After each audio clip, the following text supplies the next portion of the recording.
अगर हम ये एक्सपोज करते हैं कि काला पुल पे कच्ची शराब पी के 10 लोग मर गए, तो आप ये भी तो एक्सपोज करें कि प्रेस क्लब में भी लोग मरे इसी उससे। ये नहीं करते आप, ये आप करें, फिर आप असल कर रहे हैं काम अपने प्रोफेशन का, वो नहीं कर रहे आप। सर एक और चीज एक्सपोज करनी चाहिए, तनख्वाह ना मिलने का मसला।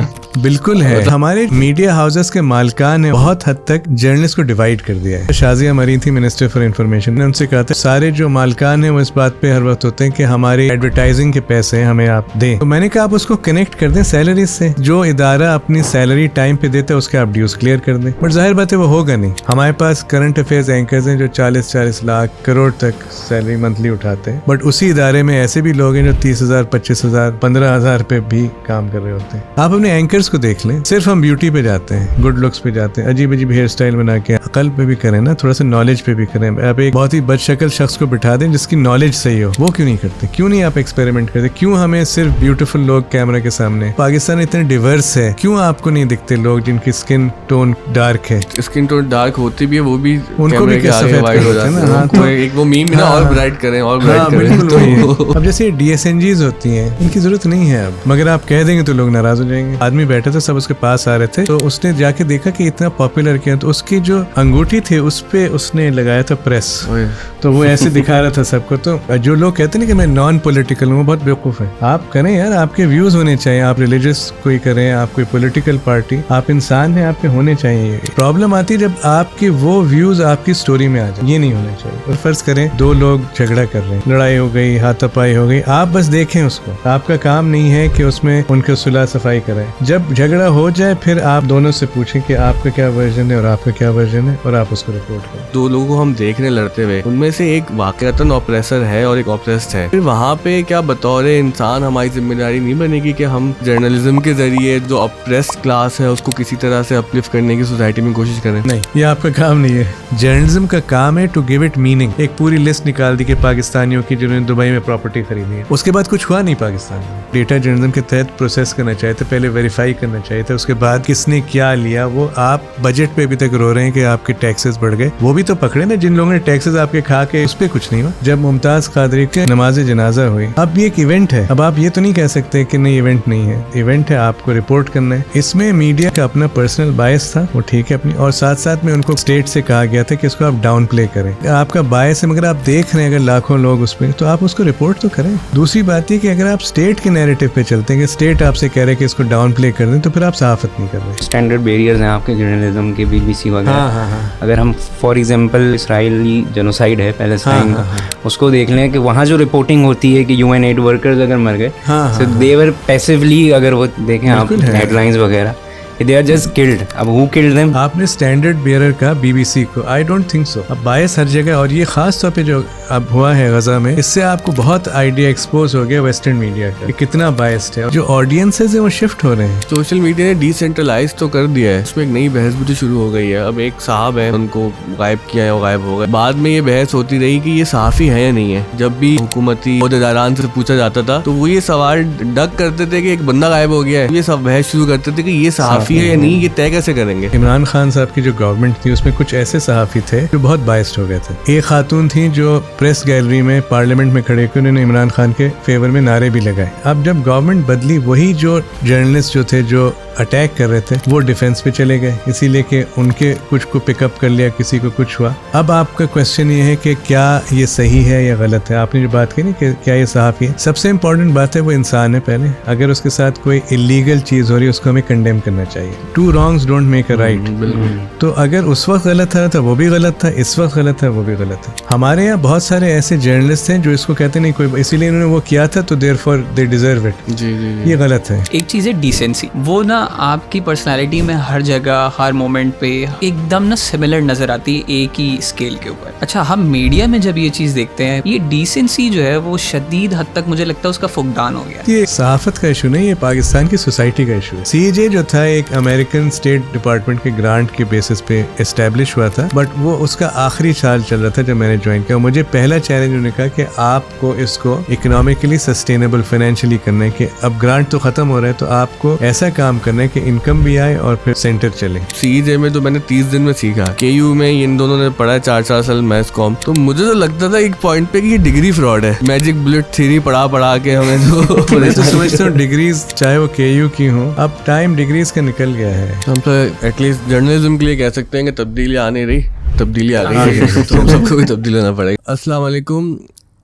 हम अक्सर प्रोग्राम शुरू करते हुए तकल्लुफ़न ये कहते हैं कि आज मेरे लिए बड़े एज़ाज़ की बात है कि आज फ़लाँ मेहमान मेरे साथ मौजूद हैं, लेकिन आज मेरे उस्ताद एक ऐसे मेहमान यहाँ मौजूद हैं जिनको हम बहुत महीनों से दरख्वास्त कर रहे थे कि वो तशरीफ़ लाएँ और गुफ्तगू करें हमसे। हम उनसे मज़ीद सीखना चाहते हैं, क्योंकि आखिरी मरतबा हमने 2016 में सर कमाल सिद्दीकी की क्लास ली थी, उसके बाद आज ये मौका मिल रहा है तकरीबन 8 साल के बाद। तो सर बहुत बहुत शुक्रिया, आप तशरीफ़ लाए और आप इस वक्त बिलाशुबा पाकिस्तान के सबसे बहादुर सहाफ़ी भी डिक्लेयर हो गए हैं। तो सर को अवार्ड मिला है, पूरी दुनिया में 7 लोगों का इंतखाब हुआ जर्नलिज़म के हवाले से, जो करेज और इम्पैक्ट अवार्ड है ऐसे ममालिक में जहाँ पर इकनॉमिक परेशानियाँ थीं, जहाँ पर प्रेशर्स थे, जिन लोगों के जाने से प्रेशर्स होते हैं वो पता ही है आपको। तो उस हालात में, उन हालात के अंदर जिन लोगों ने बहुत ही मायनास काम किया और उनमें यकीनन कमाल साहब हैं। सर बहुत बहुत शुक्रिया। पहले तो बताएं सर, कैसा लगा आपको अवार्ड हासिल करके? ये पहला अवार्ड है मेरा। इससे पहले मैं अपने आप सोचता था कि मैंने कौन सा ऐसा काम किया, कोई अवार्ड ही नहीं देता था, बट ये कि बहुत अच्छा लगा, इसीलिए इंटरनेशनल अवार्ड है। दूसरी बात है, अवार्ड का जो मयार इस बात से पता चलता है कि उसमें और किन किन लोगों को मिला है अवार्ड।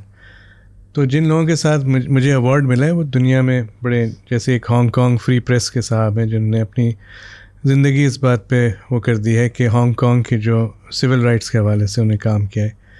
एक पापुआ न्यू गिनी की खातून थी और वो बात करती थी क्लाइमेट चेंज के हवाले से। तो जो अवार्ड जिनको मिला, बहुत रिस्पेक्टेड, बहुत जिन्होंने स्ट्रगल किया है, तो उसमें मेरा नाम मेरे लिए बहुत बड़ी, सही, हम सबके लिए एजाज़ की बात है। और देखिए आज का जो पॉडकास्ट है इसमें तो एक जीती जागती निशानियाँ हमारे सामने हैं कि ये अब्बास आज हमारे पॉडकास्ट का हिस्सा है, ये भी आपके स्टूडेंट हैं। जहाज़ेब भी हमारा मुस्तकिल OTS का हिस्सा है, ये भी आपके स्टूडेंट है। अब्बास तो मैं लास्ट मंथ ज्वाइन किया OTS को, वैसे तो पहले भी ये इस प्रोजेक्ट में वॉलंटरीली खिदमत के लिए आते थे हमारे पास।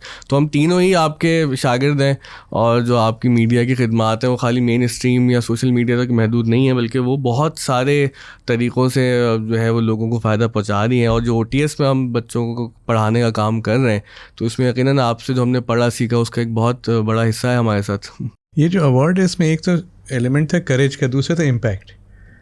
और जो इम्पैक्ट है वो यही होता है कि आपने कितने लोगों को ट्रेन किया, मेंटोर किया, कितने लोगों के साथ काम किया, किन के साथ काम किया, किन किन को क्या सिखाया। तो मेरे लिए एक बहुत बड़ी ये फ़ख्र की बात है कि मैंने जिन लोगों को ट्रेन किया, सिर्फ एक तो कराची यूनिवर्सिटी स्टूडेंट्स और यूनिवर्सिटीज़ के, फिर साथ साथ में जो प्रोफेशन में जिनको मैंने गाइड किया, तो ये मेरे लिए बहुत एक प्राउड चीज़ है कि इतने लोगों को मैंने एक जर्नलिज्म के हवाले से थोड़ी बहुत गाइडेंस दी। अच्छा सर, कबल इसके कि हम आपसे सवालात का सिलसिला शुरू करेंगे, मैं चाहूँगा जहाज़ेब कुछ OTS के बारे में आपको बताएं कि ये, क्योंकि माशाल्लाह से 3 साल से हमारे साथ हैं और जो बिल्कुल बल्कि पढ़ते भी थे यहाँ पे पहले, ये इनको मैंने पढ़ाया भी है। सो पहले जब ये एज अ कोचिंग सेंटर जब शुरू हुआ था तो I was in the first batch, पहले बैच का हिस्सा था। फिर 2021 में आई थिंक ये प्रोजेक्ट शुरू हुआ, एक्सपेंड किया, फिर उसको कोचिंग सेंटर से पूरा स्कूल बनाया। और फिर यहाँ पे कि 24/7 हमारे पास 7 डेज़ जो है ना, जो एजुकेशनल सर्विस है इसमें, यहाँ पर स्कूल है और कोचिंग सेंटर है, उसके अलावा इस्लामिक मदरसा स्कूल है, और वीकेंड पे हमारे पास जो वोकेशनल ट्रेनिंग वगैरह उस पर हो रही हैं। तो अल्हम्दुलिल्लाह भी हम 2200 के करीब, हाँ स्कूल पे 2200 करीब है। ओवरऑल 3000 से ज़्यादा बच्चे माशाल्लाह से हमारे पास पढ़ रहे हैं और एक वेलफेयर इंस्टीट्यूट है इसमें। तो आपकी दिलचस्पी का एक बहुत सामान होगा कि इंक्यूबेशन सेंटर भी हमने बनाया, जहाँ पर हम लोग एडिटिंग की जो है क्लासेस होती हैं, वीडियो एडिटिंग सिखा रहे हैं, ग्राफिक डिज़ाइनिंग सिखा रहे हैं, कंटेंट सिखा रहे हैं, सोशल मीडिया सिखा रहे हैं। और जो स्टूडियो का प्रोजेक्ट है हमारा, ये भी इसी का हिस्सा है, जिसमें अब्बास जो है वो हमारे पास लास्ट मंथ से इन्होंने ज्वाइन किया है। इसमें जो मुझे लगता है ना, जो स्किल डेवलपमेंट की बात करते हैं, इसीलिए हमारा जो एजुकेशन सिस्टम है पाकिस्तान का, वो बहुत एक सॉर्ट ऑफ फॉल्टेड है। उसमें बच्चे BA कर लेते हैं, मास्टर्स कर लेते हैं, बैचलर इंजीनियरिंग कर लेते हैं, बट उनके पास जॉब्स नहीं होती। और पेरेंट्स जो इतने इन्वेस्ट करते हैं उनका ये होता है कि हम एट द एंड हमें हमारे बच्चों को जॉब क्यों नहीं मिल रही। फिर वो बच्चे ख्वार होते हैं, उनको बहुत मुश्किल से जॉब मिलती है, पैसे देते हैं तो जॉब मिलती है। स्किल डेवलपमेंट हमारे यहाँ नहीं है। हमारे यहाँ जैसे एक मुझे याद है, मैं एक इंटरव्यू किया था, एक प्राइम मिनिस्टर होते थे शौकत अजीज़ जी जी, उन्होंने कहा था कि हमारे यहाँ इंजीनियर आपको मिल जाएगा, हमारे यहाँ आपको बहुत अच्छा डॉक्टर मिल जाएगा, मगर प्लम्बर नहीं मिलेगा, इलेक्ट्रिशियन नहीं मिलेगा, आपको ठीक ड्राइवर नहीं मिलेगा। तो स्किल डेवलपमेंट में, और ये जॉब्स पूरी दुनिया में सबसे ज़्यादा होती हैं, बिल्कुल, ना सिर्फ पाकिस्तान में बट पूरी दुनिया में। तो अगर आप ये काम करें ना स्किल डेवलपमेंट के, बहुत बड़ी आप एक सर्विस कर रहे हैं। तो वाइट कॉलर स्किल डेवलपमेंट की जॉब्स भी बहुत सारी आ गई, लाइक वीडियो एडिटिंग है, ये इतना स्किल है। अब हमारे पास जो बच्चे आते हैं, जाहिर है कि वो अंडर सर्व फैमिली से आते हैं। हमारी महीने की फीस, एक टोकन फीस है 100 रुपीज़। तो व्हाट वी रियलाइज़ कि कई फैमिलीज़ के पास वो 100 रुपीज़ देना भी उनके लिए मुमकिन नहीं है। तो हमने ये किया कि जैसे 9-10 के बच्चे हैं, उनको हमने ग्राफिक डिज़ाइनिंग सिखाई। तो कुछ बच्चों ने क्या किया, वो दुकानों पर गए, उन्होंने वहाँ जाके अपना पोर्टफोलियो दिखाया और 3,000 रुपये 2,000 रुपये का काम पकड़ लिया।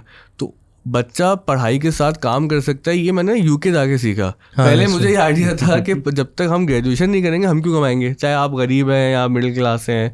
तो ये भी सर एक बहुत बड़ा प्रॉब्लम है हमारे यहाँ कि ना, आप बहुत देर से कमाना स्टार्ट करते हैं। ये तो है, मैंने ये ऑस्ट्रेलिया में देखा था। मैं जब पढ़ाता था ऑस्ट्रेलिया में, तो मेरे ज़्यादातर स्टूडेंट्स जो थे वो जॉब्स करते थे, चाहे वो मैकडॉनल्ड्स में जॉब कर रहे हैं, चाहे वो सुपरमार्केट में कर रहे हैं। बट वो उनके पेरेंट्स ने उनको ये कह दिया था, ठीक है हम आपको इक्विवेलेंट इंटर का हम पढ़ा देंगे, बैचलर्स की अगर आप डिग्री करेंगे वो आप खुद 50-50% हम 50% देंगे, हम 50 वो देंगे 50%। ये बड़ा इंपॉर्टेंट है बच्चों के लिए कि एक सेंस ऑफ रिस्पॉन्सिबिलिटी आती है उससे। और मैंने सिर्फ आपके पास सीजे में कोर्सेज किए, तो मुझे वहाँ से भी समझ आया कि देखा आपने 15 डेज में जिस तरह से हमें एडिटिंग सिखाई, या एक और हमने किया रिपोर्टिंग का, तो वो मेरे लिए बड़ा एक अच्छा एक्सपीरियंस था कि यार 15 दिन में, 2 महीने में, 1 महीने में ऐसे कोर्सेज करवा के, ऐसे डिप्लोमास करा के आप लोगों को तैयार कर सकते हैं। क्योंकि मैंने बहुत जगह पढ़ा, लेकिन जो 2 डिप्लोमास मैंने सीजे में किए आपके साथ, वो मेरे लिए बहुत लाइफ चेंजिंग थे। इनफैक्ट अब्बास भी मेरे साथ थे एक में। नहीं, आई एम ग्लैड ये आप कह रहे हैं, इसीलिए कि अब दौर डिप्लोमास का ही है। स्किल डेवलपमेंट के डिग्रीज़ का दौर ख़त्म हो गया है। अगर आप कहना कि मैंने मास्टर्स करके MBA, आपको स्किल्स आने चाहिए। ग्राफिक डिज़ाइनिंग का आपने कहा, डिजिटल मार्केटिंग है, बहुत सारी ऐसी चीज़ें जो आप ऑन द जॉब सीखें। आपने क्या किया, आपने डिप्लोमा किया, साथ साथ में नौकरी की, और उसको अप्लाई करें। टाइम नहीं ज़ाया करें, पैसे नहीं ज़ाया करें, ये चीज़ें सीखें, ये आपको आगे ले जाएंगी। हमने यहाँ पे IT की कोर्सेज भी करा है, एंड्रॉइड डेवलपमेंट, वेब डेवलपमेंट। अब वो पहले जो जिसके लिए आपको इंजीनियर बनना पड़ता था एक ऐप बनाने के लिए, अब तो वो आप एक और आपको सर्टिफिकेशन मिल जाता है उसका, आपका ऑनलाइन आप टेस्ट देते हैं सर्टिफिकेशन। तो ये है, इस तरफ दुनिया जा रही है, हम बहुत अच्छा काम कर रहे हैं। आप सो आगे sir, thank you so much again for inspiring अस कि हम जो कर रहे हैं उसमें यकीनन आपसे हमने सीखा, वो कुछ किसी ना किसी दर्जे पे उसको इम्प्लीमेंट करने की कोशिश कर रहे हैं। तो मेरा अब्बास से मैं कहूँगा, पहला सवाल जो हमारा एक्टिविज्म और जर्नलिज्म वाला वो आप कर लें, क्योंकि अगर वो मैं करूँगा तो मेरे लिए मसले बन जाएंगे। सर बस मेरा आपसे यही सवाल है, और ये वो सारी चीज़ें जहन में रखे है जो सारी की सारी हमने आपकी क्लास में सीखी हैं। हाँ, सही। क्योंकि आपने ना हमारा एक ऐसा खाका बना दिया था कि जब हम खुद भी जो है ना वो बाद में गए हैं और हमने फील्ड को ज्वाइन किया है ना, तो हमें ये पता चला कि कितना बड़ा डिफरेंस है कि जो है वो हम जो पढ़ के निकल रहे हैं, जो बेसिक प्रिंसिपल्स हैं जर्नलिज्म के, और जब हम जाते हैं इंडस्ट्री में और देखते हैं कि वहाँ तो एक बहुत ही बड़ा गैप है। और आपके जो सीनियर्स हैं वो बिल्कुल भी आपको उस लाइन में उस तरीके से गाइड ही नहीं कर रहे हैं, और आपको लग रहा है कि आप 2 दुनिया को एक साथ जो है वो अब एक्सपीरियंस कर रहे हैं और अब आपने कैसे काम करना है। तो इसमें सबसे बड़ा जो एक चीज़ मैं देखूंगा कि मैंने ऑब्ज़र्व की और एक्सपीरियंस की, वो ये थी कि जितने भी जर्नलिस्ट हैं, आपने हमें हमेशा बताया कि भाई जब जर्नलिज्म को आपने जाके फील्ड में प्रैक्टिस करना है, ऑन साइट प्रैक्टिस करना है, तो फिर जो है वो आप पूरे इम्पार्शियल होने चाहिए। हाँ, बिल्कुल होने चाहिए। सो मैं यही जानना चाहूँगा कि हम यही देखते हैं कि हमारे जितने रिपोर्टर्स हैं या यंगस्टर्स या सिटीज़न जर्नलिस्ट हम कहें, या फिर जितने इन्फ्लुएंसर्स हैं, ये उस बेसिक इम्पार्शियलिटी के जो फैक्टर है उसको सही तरीके से मैनेज नहीं कर पा रहे। तो इसकी क्या वजह है सर, और क्या करना चाहिए हमें इसको बेहतर बनाने के लिए? देखें, पहली बात तो ये आप समझें कि जो इंसान है उसमें बायस होता है। ठीक है, मैं कराची में रहता हूँ, मेरा कराची के बारे में एक बायस होगा। मैं हो सकता है मैं एक इंग्लिश मीडियम में स्कूल में पढ़ा हूँ तो मेरा एक बायस उधर है। तो बहुत सारी चीज़ों पे आप इनहेरेंटली आप बायस्ड होते हैं। सहाफ़ी जो होता है उसका काम होता है ऑब्ज़र्व करके लिखना। जैसे फ़र्ज़ करें, एक लोग इस पे बड़ा हंसते थे, बट मैं कहते थे कि अगर फ़र्ज़ करें आप कहीं 2 लोग झगड़ा कर रहे हैं, ठीक है, लड़ाई हो गई, हाथापाई हो गई, आप बस देखें उसको, आपका काम नहीं है कि उसमें उनके सुलह सफाई कराएं।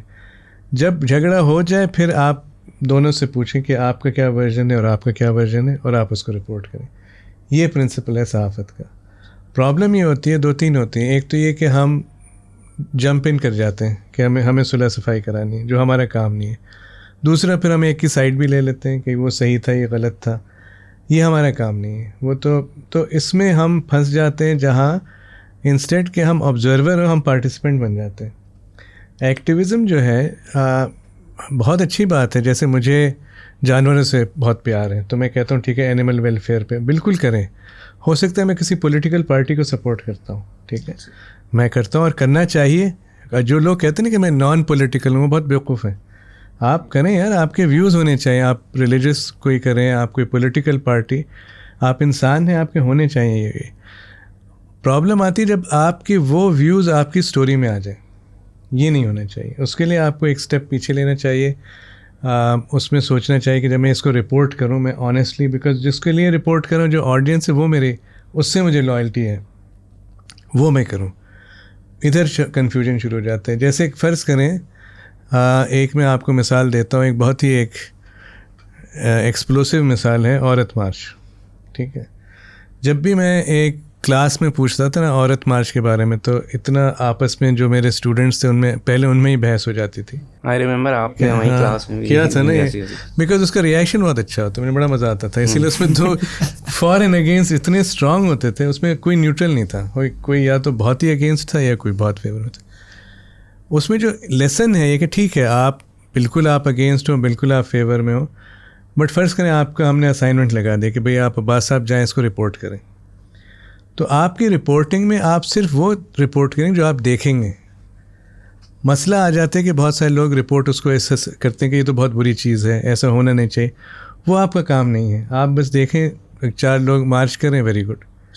ये प्रॉब्लम होती है कि जब आप उसका हिस्सा बन जाते हैं, ये नहीं होना चाहिए। सर एक दफ़ा मुझे असाइनमेंट मिला कि मैं तंजीम का नाम ले लूँ, चले वो करके मशहूर हो गए थे। अच्छा, ओके। तो मैं चला गया DHA में कि उनका क्रिकेट मैच है और वो लड़कियां जो हैं they are reclaiming public space, और वो जाके आप कवर करें।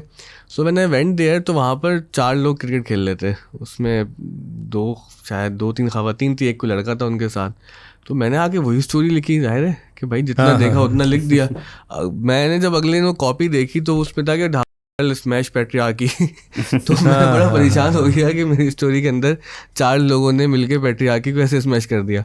तो ये बायस आप ठीक कह रहे हैं कि दोनों तरफ एग्जिस्ट करता है। लेकिन सर सवाल यहाँ पर ये पैदा होता है कि अगर वो जो 2 लोगों को हम देख रहे हैं लड़ते हुए, उनमें से एक वाकईतन ऑप्रेसर है और एक ऑप्रेस्ड है, और ये इट्स अ नोन फैक्ट, तो फिर वहाँ पे क्या बतौर इंसान हमारी जिम्मेदारी नहीं बनेगी कि हम अपने जर्नलिज्म के ज़रिए जो ऑप्रेस्ड क्लास है उसको किसी तरह से अपलिफ्ट करने की सोसाइटी में कोशिश करें? नहीं, ये आपका काम नहीं है। आपका काम ये ज़रूर है कि कुछ जुल्म हो रहा है आप उसको लिख दें। फ़र्ज़ करें एक आदमी दूसरे को मार रहा है और उसको मर्डर कर दे, वो आप लिख दें ये हुआ है। आपका ये काम नहीं है कहना कि ये सही है वो गलत है। वो फिर आप ओपिनियन लिख लें उस पर। न्यूज़ में रिपोर्टिंग में 5 Ws 1 H है, उसमें ओपिनियन नहीं आता। 5 Ws and 1 H पे फोकस करें कि ये हुआ है, व्हाट, व्हेन, वेयर, है ना, और क्या है बताएं। तो वो आप लेकिन आजकल हम देखते हैं कि जैसे जो स्टैंडर्ड बैरियर्स हैं आपके जर्नलिज्म के, BBC वगैरह, अगर हम फॉर एग्जांपल जो इसराइली जेनोसाइड है पैलेस्टाइन का, उसको देख लें कि वहाँ जो रिपोर्टिंग होती है कि UN8 वर्कर्स अगर मर गए, सो दे वर पैसिवली, अगर वो देखें आप हेडलाइंस वगैरह, दे आर जस्ट किल्ड। अब हु किल्ड देम? तो देखें बायस आ गया ना। हम जब पाकिस्तानी मीडिया की बात करते हैं, एक चीज़ जो we should be very proud is हमारी जो लेगेसी है जर्नलिस्ट की। जर्नलिस्ट ने डिक्टेटर्स के ख़िलाफ़ पाकिस्तान जब बना है उसके बाद जो कुछ हुआ, जर्नलिस्ट ने बार बार उस पर रिपोर्ट किया, बार बार कोड़े लगे, इम्प्रिजन हुए, मर्डर हुए। तो हमारी लेगेसी बहुत BBC के सामने हम लोग बहुत इंडिपेंडेंट और बहुत अच्छी रिपोर्टिंग की है। पाकिस्तान उन चंद मुल्कों में से जहाँ 2 बहुत बड़े मसले हैं। एक तो ये कि जो जर्नलिस्ट को मर्डर किया जाता है, किडनैप किया जाता है, हैरेस किया जाता है, बहुत हाई है।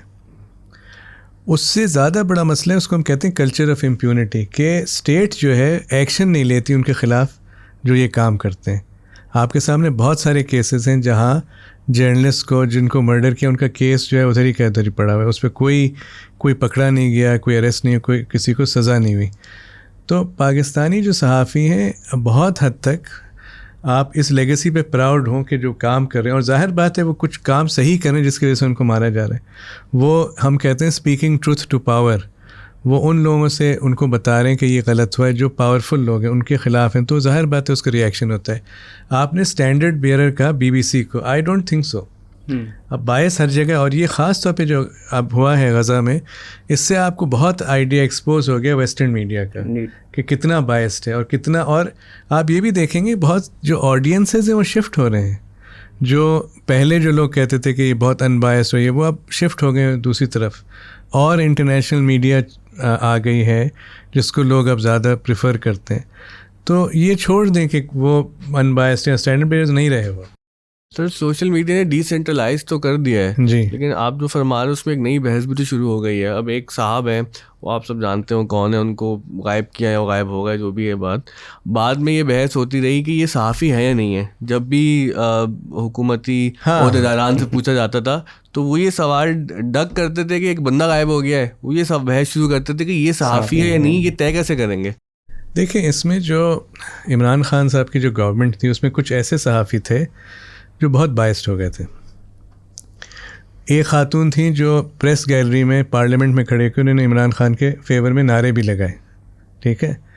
कुछ ऐसे थे जिन्होंने बाकायदा और जर्नलिस्ट को टारगेट किया, उनको ट्रोलिंग की। नेशनल असेंबली की एक कमेटी थी ऑन ह्यूमन राइट्स, उसके सामने ख़वातीन का एक पूरी टीम गई थी जिन्होंने बताया था कि कहाँ कहाँ से हमें क्या क्या थ्रेट्स और ट्रोलिंग होती थी। उस वक्त ह्यूमन राइट्स कमेटी के चेयरपर्सन थे आपके बिलावल भुट्टो साहब, तो उन्होंने काफ़ी उस पर नोटिस लिया। तो ये कल्चर था, ठीक है। अब जब गवर्नमेंट बदली, वही जो जर्नलिस्ट जो थे जो अटैक कर रहे थे वो डिफेंस पे चले गए, इसीलिए कि उनके कुछ को पिकअप कर लिया, किसी को कुछ हुआ। अब आपका क्वेश्चन ये है कि क्या ये सही है या गलत है। आपने जो बात की ना कि क्या ये सहाफ़ी है, सबसे इम्पॉर्टेंट बात है वो इंसान है पहले। अगर उसके साथ कोई इलीगल चीज़ हो रही है उसको हमें कंडेम करना चाहिए। अगर किडनैप हो गया, गायब हो गया, जो कुछ हमें उस पर एक है, वो कहते हैं 2 wrongs don't make a right। तो अगर उस वक्त गलत था तो वो भी गलत था, इस वक्त गलत है वो भी गलत है। हमारे यहाँ बहुत सारे ऐसे जर्नलिस्ट हैं जो इसको कहते नहीं कोई, इसीलिए इन्होंने वो किया था तो देयरफॉर दे डिजर्व इट। जी। ये गलत है। ये सर एक बड़ा अजीब जुमला सोशल मीडिया पे चलता रहा जिसको पढ़ के मैं बड़ा डिप्रेस हुआ कि कर गलत रहे हैं हो ठीक रहे। हाँ ये गलत क्या मतलब? हाँ ये एक्चुअली ये फिर वही बात आ गई ना बायस की, कि कुछ लोग जो ठीक है उस वक्त उन्होंने जो कुछ किया, बट इसके ये माने नहीं है कि आप उनके साथ हो रहे तो आप उसको, आप अगर सहाफ़ी हैं तो आपको रिपोर्ट करना है। वही बात है ऑब्जर्वर की है कि जो हो रहा है उसको रिपोर्ट करें। अच्छा सर, आपने जितने स्टैंडर्ड्स हाई हमें पढ़ाए और यकीनन आप क्लासेस में बताते हैं, अगर उसमें ज़रा एक कंट्रोवर्शियल मिसाल हमने मुझे याद आ रही है, वो मुमताज़ कादरी के फ्यूनरल वाली। बिकॉज ये कि उस वक्त मैं इंग्लिश मीडियम में काम कर रहा था, बल्कि मैंने काम इंग्लिश मीडियम में ही किया है, तो ज़्यादातर आवाज़ें यही आती थी कि नहीं हमें ये रिपोर्ट नहीं करना चाहिए इंसिडेंट। और जाहिर है उसके अंदर बायसेस थे, नज़रियात थे। हम उस बहस पे नहीं जा रहे कि क्या ठीक है क्या गलत है, जो आपने बता दी कि हमारे तो काम ही नहीं है डिसाइड करना। लेकिन आपकी क्लास में मैं बड़ा शौक हुआ है सुन के, आपने कहा कि नहीं वो हम मीडिया को वो इंसिडेंट रिपोर्ट करना चाहिए था जो फ्यूनरल हुआ था, और ये हमने रिपोर्ट ना करके जर्नलिज्म के प्रिंसिपल्स के ख़िलाफ़ एक काम किया है। जी, तो इसमें जो देखें, पहली बात तो ये जो हमारे इंग्लिश मीडिया है और उर्दू मीडिया वो बहुत डिफरेंट है, इसीलिए उनके ऑडियंस डिफरेंट है, उनकी रीडरशिप डिफरेंट है। जब मुमताज़ कादरी को कोर्ट में प्रेजेंट किया गया था तो उर्दू जो अखबार थे उन्होंने दिखाया कि उनके ऊपर फूल निशावर किए जा रहे हैं, ठीक है। इंग्लिश मीडिया ने दिखाया उनको विलन के तौर पे, ठीक है। मैं इस डिबेट में नहीं जाऊंगा कौन सही है कौन गलत है। मेरे सामने तो एक शख्स है जिसने मर्डर किया है, उसी हिसाब से उसको रिपोर्ट किया जाएगा। जब उसके नमाज जनाजा हुई तो उसमें हज़ारों लोगों ने पार्टिसिपेट किया, लाखों कहते हैं, लाखों ने किया, ठीक है। अब ये एक इवेंट है, अब आप ये तो नहीं कह सकते कि नहीं इवेंट नहीं है, इवेंट है, आपको रिपोर्ट करना है। इसमें मीडिया को दो जगह से, एक तो ये उनका अपना पर्सनल बायस था, वो ठीक है अपनी, और साथ साथ में उनको कुछ जगहों से इस स्टेट से कहा गया था कि इसको आप डाउन प्ले करें। तो पहली बात है, अगर आपका बायस है मगर आप देख रहे हैं अगर लाखों लोग उस पर, तो आप उसको रिपोर्ट तो करें। दूसरी बात ये कि अगर आप स्टेट के नैरेटिव पे चलते हैं कि स्टेट आपसे कह रहे हैं कि इसको डाउन प्ले कर दें, तो फिर आप सहाफ़त नहीं कर रहे। इट इज़ वेरी, मेरे लिए आसान है कहना, बट ये कि मुश्किल काम है। बट हमने उसको रिपोर्ट किया था, उस वक्त मैं ट्रिब्यून में था, हमने उसको रिपोर्ट किया था। बट वही बात, इट इज़ अ चैलेंज कि आप और किसी को ना ये पावर दें कि आपको डिक्टेट करें, जो अब बहुत कॉमन हो गया है पाकिस्तान में कि और लोग डिक्टेट कर रहे होते हैं। बट अगर हम प्रिंसिपल्स ऑफ जर्नलिज्म पे चलें तो अगर लाखों ने उसमें पार्टिसिपेट किया था तो आपको लिखना चाहिए कि लाखों ने, और इसको आप डाउन प्ले ना करें। सर अगर हम ट्रिब्यून के सफ़र की तरफ आप क्या आए कि आपने ट्रिब्यून कब ज्वाइन किया और वो कैसा दौर था? क्योंकि मैं जब द न्यूज़ में मैंने शुरू की तो हमारे लिए ये होता था कि ट्रिब्यून पहुंचना है या डॉन पहुंचना है। अच्छा, हाँ। तो हम लोग बड़ा आइडियलाइज़ करते थे, आपकी कहानियाँ सुनते थे कि कमाल साहब ने ये इतना रंगीन अखबार बनाया, देखो कितना शानदार कलरफुल अखबार है। हाँ, रंगीन तो मैंने न्यूज़ को भी बनाया था, न्यूज़ को रीलॉन्च किया था हमने, सिटी पेजेस, तो वो भी अच्छा खासा हमने उसमें कंटेंट डाला था डिफरेंट, वो उधर से शुरू हुआ था सफ़र। 2-3 चीज़ों पे जैसे हमारे रीडर्स थे, एक तो ये था कि लोग अब लंबी जो है ना, जैसे ओपिनियन पीसेस 2000 वर्ड्स की, कोई इंटरेस्टेड नहीं है उसमें, हमें शॉर्टन करना था। फिर साथ साथ में एक फ़िलासफ़ी ये थी कि पाकिस्तान के मसाइल पे रिपोर्टिंग करें। अगर आप उस वक्त हम देखते थे तो ज़्यादातर क्या होता था अखबारों में, पहला ये ख़बर होती थी प्रेसिडेंट ने क्या किया, दूसरी थी प्राइम मिनिस्टर ने क्या किया, तीसरी थी आर्मी चीफ ने क्या किया। ये स्टेटमेंट जर्नलिज्म। पाकिस्तान के जो मसाइल हैं वो ये नहीं हैं। पाकिस्तान के मसाइल हैं जैसे आप लोग काम करें जिस पे एजुकेशन, हेल्थ, वाटर, बेसिक जो आपकी एमिनिटीज़ हैं उस पर, लॉ एंड ऑर्डर, ये उस पर कोई रिपोर्टिंग होती नहीं थी। वो बहुत ही एक नॉर्मल सी रिपोर्टिंग, छोटी सी खबर। हमने इस पे काम किया, बट हमारी फ़िलासफ़ी ये थी कि रियल इश्यूज़ पे काम करें, ह्यूमन राइट्स पे, ट्रीटमेंट ऑफ माइनॉरिटीज़ पे। तो ये जो एक ड्रीम थी ट्रिब्यून में आके कि हमारा ये था कि एक तो टीम ऐसी बनाए, और इसमें फिर वो काम किया जिस पे लोगों ने उस वक्त हमारा बड़ा मजाक उड़ाया था कि हमने क्या किया था, लम्ब से कुछ स्टूडेंट्स को कराची यूनिवर्सिटी से, जहाँ जहाँ से हमें अच्छे स्टूडेंट्स मिले जिन्होंने ग्रेजुएशन किया था, उनको हमने हायर किया और तनख्वाह थोड़ी सी ज़्यादा दी, 20% मोर देन और अखबार दे रहे थे। हमने बहुत कम रखे सीनियर सहाफ़ी जिनको आप कहते हैं। हमारी कोशिश ये थी कि नैरेटिव चेंज करें, थोड़े से नए आइडियाज़ आए, नए स्टोरीज़ आए। ज़ाहिर बात है हमने कुछ ऐसे सेक्शन हेड रखे जिनका एक्सपीरियंस था, बट बहुत सारे हमने ऐसे लोग लाए थे जो फ्रेश थे। ये काम हमने कराची में किया, फिर हमने लाहौर में किया, फिर इस्लामाबाद में और पेशावर में। तो ट्रिब्यून की जो टीम बनी थी वो बहुत ही एक तो डिवर्स थी, हर जगह से, हर बैकग्राउंड से। और ये फ़िलासफ़ी मैंने सीखी थी जब मैं न्यूज़ में था। जब मैं न्यूज़ लॉन्च हुआ था, मैं न्यूज़ के मैंने शुरू किया था एज ए रिपोर्ट अपने करियर, तो द न्यूज़ से शुरू किया था 91 में। उधर हमारे एडिटर होते थे गाजी सलाउद्दीन साहब। जी जी।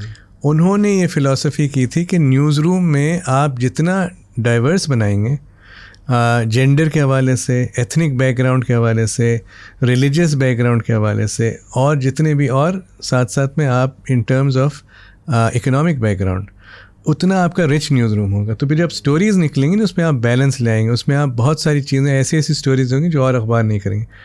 वही चीज़ हमने फिर ट्रिब्यून में उसको डुप्लीकेट किया और बहुत सक्सेसफुल रहा है। सर थोड़ी सी जर्नी बताएं अपनी, आपके 91 से आपने एज ए रिपोर्टर शुरू किया, तो गाजी साहब से मेरी मुलाकातें रही हैं। हाँ। मैंने भी क्योंकि न्यूज़ से अपनी जर्नी शुरू की। मेरे तो पहले एडिटर थे तलत असलम साहब मरूम, और मोहम्मद उमर साहब सिटी एडिटर थे, मैंने उनसे पढ़ा भी था। तो हाउ वाज दैट टाइम कि जब आप द न्यूज़ की पहली कॉपी छपी थी? द न्यूज़ की जब पहली कॉपी छपी थी हम लोग बड़े एक्साइटेड थे। अब इसमें बहुत सारे लोग जो न्यूज़ की टीम में थे, उस वक्त जो हम लोग जब रिपोर्टर्स थे या डेस्क पे थे, वो अब बहुत, जैसे कुछ आपको नाम मैं बताऊं, जैसे अज़हर अब्बास हमारे साथ थे, रिपोर्टर थे, वो सिटी गवर्नमेंट को रिपोर्ट करते थे। जावेद सुमरो अब वो अमेरिका चले गए हैं। ओवैस तौहीद, ओटी जिनको कहते हैं, ये सब हम लोग ने सब शुरू किया। आमिर ज़िया साहब, ये सब। और फिर जैसे इस्लामाबाद में हमारे पास नासिर इकबाल थे, हैं रादर, अभी भी हैं। खलीक कियानी हैं, बहुत सारे नाम थे जो अब बहुत बड़े बड़े नाम बन गए। इमरान असलम साहब थे शुरू में आपके साथ? इमरान असलम साहब न्यूज़ एडिटर थे, वाजिद साहब एडिटर थे, इमरान असलम साहब न्यूज़ एडिटर थे। इमरान असलम साहब की जो स्ट्रेंथ थी वो लैंग्वेज थी। जब आपको कोई कॉपी सही करानी होती थी या उसकी हेडलाइन का सोचते तो आप उनसे कहते, वो बहुत अच्छा उस पर काम करते थे। बहुत अच्छी टीम थी। एक सर वही सवाल इनको वैसे करना चाहिए, लोग पता नहीं कितना चुप हो गए। मैं एक्साइटमेंट में ज़्यादा बोल रहा हूँ कि अभी अब्बास से हम रिकॉर्डिंग से पहले कह रहे थे कि आपकी शख्सियत में एक बड़ी बाकमाल चीज़ है कि आप बहुत कंपोज हैं। तो न्यूज़ का जो माहौल है वो इतना मज़ेदार माहौल है, उसमें आप इतने कंपोज मिजाज के साथ कैसे चलाते थे? देखिए, मुझे जब मैंने जर्नलिज्म ज्वाइन की थी तो मुझे कहा गया था कि न्यूज़ रूम बहुत एक केओटिक जगह है और जब पेज डाउन हो रहा होता है तो लोग चीख रहे होते हैं सब, बट ये आपके ऊपर होता है कैसे उसको डील करें। हम लोग के वक्त में इंटरेस्टिंग बात है, जब न्यूज़ लॉन्च हुआ है पहला न्यूज़ रूम था जिसमें आपने कंप्यूटर्स थे हमारे पास, तो बहुत सारी चीज़ें बहुत आराम से हो जाती थी, उसमें ज़्यादा चीखने चिल्लाने की ज़रूरत नहीं पड़ती थी। पेज डाउन हो जाता था, उसमें सब बहुत सारी जगहों पे we were able to manage things thanks to technology. दूसरी बात ही आपके ऊपर है, आप चाहें तो आप एग्रेवेट हो जाएं, आप चाहें तो कंपोज रहें। मैंने बहुत सहाफ़ी देखे जो बहुत एग्रेवेट, बहुत चीज़ों पे बहुत, एक तो वो जज्बाती भी हो जाते हैं और फिर साथ साथ में ये कि अपना कंपोजर लूज़ कर जाते हैं। एक चीज़ नज़र में याद रखें, आपकी जो हेल्थ है ना हमारी मेंटल और फिज़िकल, बहुत इस पे सफ़र करती है because of our profession. Physical आपका बुरा ईटिंग हैबिट्स होते हैं, आप रात को 2 बजे खाना खा रहे होते हैं, आपका कोई आने जाने का नहीं होता, किस वक्त सो रहे हैं किस वक्त, बट उससे ज़्यादा इम्पॉर्टेंट होती है मेंटल हेल्थ। डिप्रेशन में आ जाते हैं आपको पता ही नहीं होता है। और बहुत सहाफ़ी, जो हमने जब CJ में एक प्रोजेक्ट किया था, बहुत सहाफ़ी ऐसे हैं जो डिप्रेशन में हैं, वो मैनेज नहीं कर पाते, कोप नहीं कर पाते, मेंटल हेल्थ के ऊपर हाँ इस पर बहुत काम होना है। तो ये जो आप कह रहे हैं ना कि compose, I think it is important कि आप अपने आप को कंपोज रखें और अपने आप को, वरना तो आप इस प्रोफेशन में आप बहुत जल्दी आप डैमेज हो जाएंगे। पॉसिबल, क्योंकि देखिए आपके स्टैंडर्ड्स हमें पता है कि इतने हाई हैं कि बायस ना हो। अब हमें पता है कि मैंने डेस्क पे भी काम की, रिपोर्टिंग भी की है, तो जब वो रिपोर्टर खबर लेके आता है और शुरू होती है तो दूसरे जुमले में समझ आ जाती थी कि यार ये कहाँ से खबर आ रही है। तो वो डेली देखना तो कभी तो होता होगा ना कि बस एक स्पार्क इग्नाइट होता होगा कि आज क्लास लेनी है। नहीं, क्लास तो बहुत लेते थे। एक हमारे क्राइम रिपोर्टर था लाहौर में, पता चल जाता था, इसीलिए दूसरे सेंटेंस में ये होता था कि रेड किसने किया है, team led by SP so and so. वो हम क्या करते, वो नाम निकाल देते थे। उसको बड़ा तकलीफ, उससे बहुत तकलीफ़ होती थी कि सर ये एडिटिंग कैसे हुई, ये सबसे स्टोरी बिगाड़ दी, बट वो ये होते लोगों के नाम निकाल देते जो इनको ये ऑब्लाइज करना चाह रहे थे।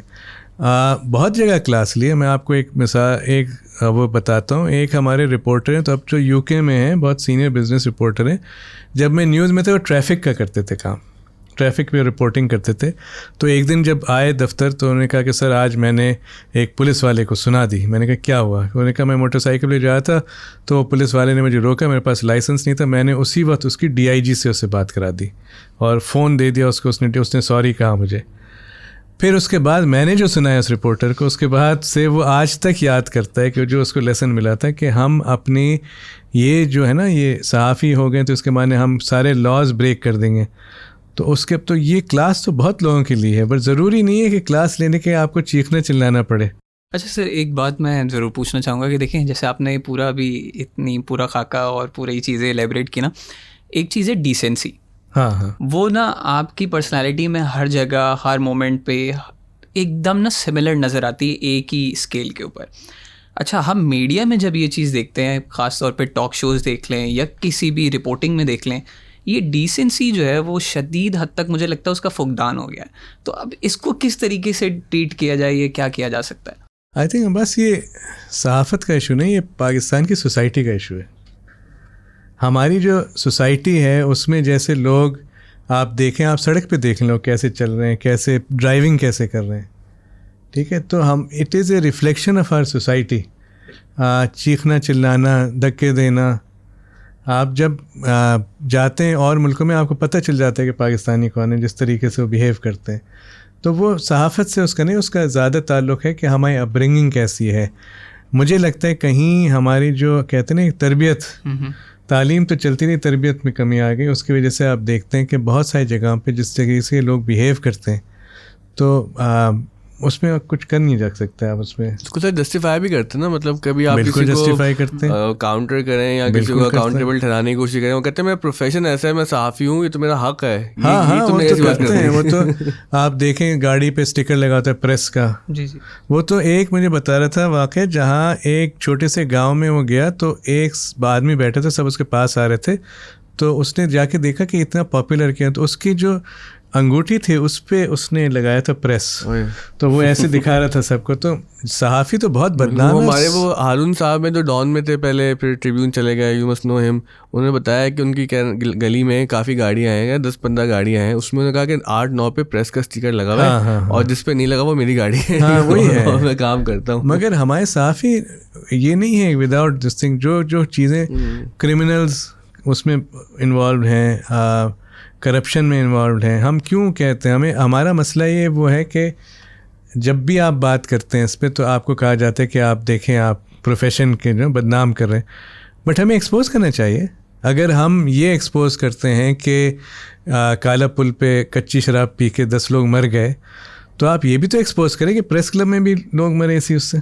ये नहीं करते आप, ये आप करें, फिर आप असल कर रहे हैं काम अपने प्रोफेशन का, वो नहीं कर रहे आप। सर एक और चीज़ जो एक्सपोज करनी चाहिए वो तनख्वाह ना मिलने का मसला। बिल्कुल है। मतलब हमने इतने कवर किए प्रोटेस्ट लोगों के हुकूक के लिए, लेकिन हमको जब तनख्वाह नहीं मिलती थी या 3-4 महीने बाद मिलती थी, तो हमने तो कभी अपने तनख्वाह के लिए प्रोटेस्ट नहीं किया। देखें इसमें जो रोल है यूनियंस का वो प्ले करते हैं, ऐसे नहीं है कि वो नहीं करते, मगर इसमें यह भी है कि हमारी जो सहाफ़ियों में एक डिविजन्स आ गए, यूजेस बन गए, लेफ़्ट राइट हो गए। हालांकि हर वक्त से लेफ़्ट और राइट था, ये नहीं था कि पहले नहीं था आइडियोलॉजी, बट हमारे जो मीडिया हाउसेस के मालिकान हैं उन्हें बहुत हद तक जर्नलिस्ट को डिवाइड कर दिया है। तो अगर फ़र्ज़ करें एक लेट्स से कोई एक इदारे का कोई खड़ा होता है कि भाई हमारी तनख्वाह नहीं मिली, तो और कोई उसके साथ नहीं होता। ये जो डिवीज़न आया है इससे बहुत नुकसान हुआ है प्रोफेशन को। मैंने शायद जज्बात में ज़्यादा बात कर दी कि प्रोटेस्ट होते तो थे, मैं कभी नहीं गया शायद उनमें। प्रोटेस्ट होते हैं मगर ये कि उसमें हर कोई पार्टिसिपेट नहीं करते, क्योंकि उस तरह की ना वो एक कलेक्टिवाइजेशन नहीं है, कोई कलेक्टिव फील नहीं होता हमें। देखिए हमने एक दफ़ा कहा था, मैंने उनसे कहा था, शाजिया मरीन थी मिनिस्टर फॉर इंफॉर्मेशन, मैंने कहा था कि वो सारे जो मालिकान हैं वो इस बात पे हर वक्त होते हैं कि हमारी जो एडवर्टाइजिंग के पैसे हैं हमें आप दें, ड्यूज़ होते हैं। तो मैंने कहा आप उसको कनेक्ट कर दें सैलरी से, जो शख्स जो इदारा अपनी सैलरी टाइम पे देता है उसके आप ड्यूज़ क्लियर कर दें। बट जाहिर बात है वो होगा नहीं, बट ये एक प्रपोजल थी। और इसमें यूनियंस अगर स्टैंड लेना, Karachi union of journalist, Rawalpindi Islamabad union of journalist, फिर PFUJ, मसला है कि PFUJ में 4 फैक्शंस हैं, तो वो क्या फिर लड़ाई करेंगे? तो आपकी कुछ यादें ऐसी कि जो कुछ गलतियां ऐसी होती हैं जिन पर डांटने को दिल चाहता है, और कुछ गलतियां ऐसी होती हैं जिस पर हंसते हैं एडिटर्स, कि कुछ स्पेलिंग एरर हो गया, कुछ की कुछ बात बन गई। तो ऐसी कोई आपकी यादें हैं न्यूज़ से, ट्रिब्यून से या कहीं और से, कि तो बड़ी मज़ेदार गलतियाँ हो जिसमें एक आयरनी भी होती है लेकिन फ़नी भी होते हो? नहीं, वाकई बहुत सारे फ़नी तो बहुत सारे। एक हमारी कलीग थी, उनका नाम नहीं लूँगा, तो वो जब आई वापस किसी इवेंट को कवर करके, तो एक खातून थी, एक्टर, इंडियन एक्ट्रेस थी, बहुत फेमस, एक पूजा भट्ट। वो पूजा भट्ट आई थी एयरपोर्ट, कराची एयरपोर्ट पे, तो ये गई उधर। तो इन्होंने बाद में वाक़या जो ऐसे एक्सप्लेन किया, उन्होंने कहा कि मैं गई उधर, तो ये खातून थी, इनके राउंड सारे सहाफ़ी खड़े होते, तो मैंने उनसे ही पूछा, मैंने कहा आप कौन हैं? तो उसने कहा मैं बेनज़ीर भुट्टो हूँ। उसको भी तफरी सूझी, उसने कहा मैं, तो उन्होंने कहा कि मैंने उसको देखा, फिर मैंने लोगों को देखा, फिर मैंने कहा ये बेनज़ीर भुट्टो नहीं हो सकती। तो मैंने कहा क्यों? तो उसने कहा इसलिए जो राउंड लोग थे वो जाले नहीं लगे मुझे। ऐसे बहुत वाक़ है, सहाफ़ी तो बहुत बेवकूफ़ियाँ, बड़ी बड़ी बेवकूफ़ियाँ करते हैं, रिपोर्टिंग में करते हैं अपने उसमें। अगर कुछ कॉपीज़ देख लें आप तो आप सर पकड़ लें। जी सर, मैंने पकड़ा। हाँ, और कुछ ऐसे थे जो आप उनको 10 दफ़ा बताएं वो फिर भी नहीं इम्प्रूव करते। जैसे एक टेम्पलेट की तरह कॉपीज होती हैं उनकी। हमारे एक था क्राइम रिपोर्टर न्यूज़ में, उसका नाम मैंने रखा था टू डेड, इसीलिए उसकी टेम्पलेट थी। आपको याद होगा वो एक हमारे क्राइम रिपोर्टर थे, उनका एक बड़ा पेट फ्रेज था, पूल ऑफ ब्लड। अगर एक आदमी भी बेचारा कहीं जख्मी हो जाता था, थोड़ा सा बाइक से गिर के खराश भी आ गई है, तो पूल ऑफ ब्लड जरूर होता था उसके अंदर। क्राइम रिपोर्टर्स तो ब्रीड ही और है भाई। एक तो जैसे उनको इस बात पे कुछ हो जाए, स्टोरी जब तक नहीं फाइल करें जब तक कि गाड़ी का नंबर ना हो, अगर फ़र्ज़ करें आप उन्हें कह दिया कि भाई एक गाड़ी चोरी हुई है, वो फाइल ही नहीं करेगा जब तक कि उसको थाने से नंबर ना पता चल जाए। वो डेडलाइन गुजर जाएगी, वो नहीं फाइल करे। उसकी ट्रेनिंग ऐसे। फिर दूसरी बात वही आप जो कह टेम्पलेट था कि नाम कहाँ जाना है, नंबर ऑफ़ पीपल, वो उस पर चलते हैं। वो बिल्कुल ही एक अलग वो है ब्रीड। वो नहीं सुधर सकते हैं, उसका कुछ नहीं हो सकता उनका। अच्छा सर, एक सवाल है, जैसे आप जिन पोजीशंस पे रहें, उन्हीं पोजीशन पे जो शख्स रहा हो वही ये इंसाइट्स जो है वो हम जैसे लोगों तक पहुंचा सकता है कि सर मीडिया कॉन्ग्लोमरेट्स, और इसकी बहुत बड़ी शक्ल हमारे पाकिस्तान में भी है। और ज़रूरी मतलब ये हमें लगता है कि हर पूरी दुनिया में ही इन्फ्लुएंस बहुत ज़्यादा है। तो आप अगर थोड़ी सी इंसाइट हमें बताएं कि पाकिस्तान में जो एडिटोरियल पॉलिसीज़ होती हैं उनके ऊपर इनका कैसा असर होता है? क्या वो वाकई इतना कुछ डिक्टेट कर रहे होते हैं जिसके ज़रिए से बहुत सारी चीज़ें ड्रिवन हो रही होती हैं सोसाइटी? डिपेंड करता है। जब मैं द न्यूज़ में था तो मीर शकील रहमान थे, पब्लिशर थे,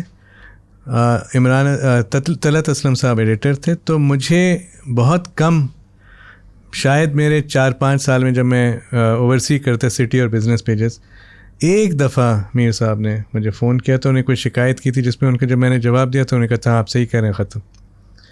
तो इंडिपेंडेंस जंग ग्रुप की जो है, जितना भी आप कह लें कि जितना भी बुरा कुछ हो, इंडिपेंडेंस, एडिटोरियल इंडिपेंडेंस बहुत हद तक वो देते हैं। ट्रिब्यून में जब मैं आया था, उधर भी जो मेरे बॉस थे सुल्तान लखानी साहब, और मेरे जो अपने इमीडिएट बॉस थे वो बिलाल लखानी थे, उनके साथ मैं कर सकता था आर्ग्यू कि मैं, अगर फ़र्ज़ करें वो कहते थे इसको ऐसे कर लें या वैसे कर लें, मैं एक पॉइंट पे उनसे कह सकता था नहीं इसका ये होगा या वो होगा। उसके ट्रिब्यून की सक्सेस यही थी कि बहुत सारी स्टोरीज़ हमने की और वो सुन लेते थे, अनलेस कि बहुत ही कोई उनके ऊपर प्रेशर होता, वो खुद ही कह देते इस पर मुझे बहुत प्रेशर आ रहा है, इसको आप ऐसे कर लें।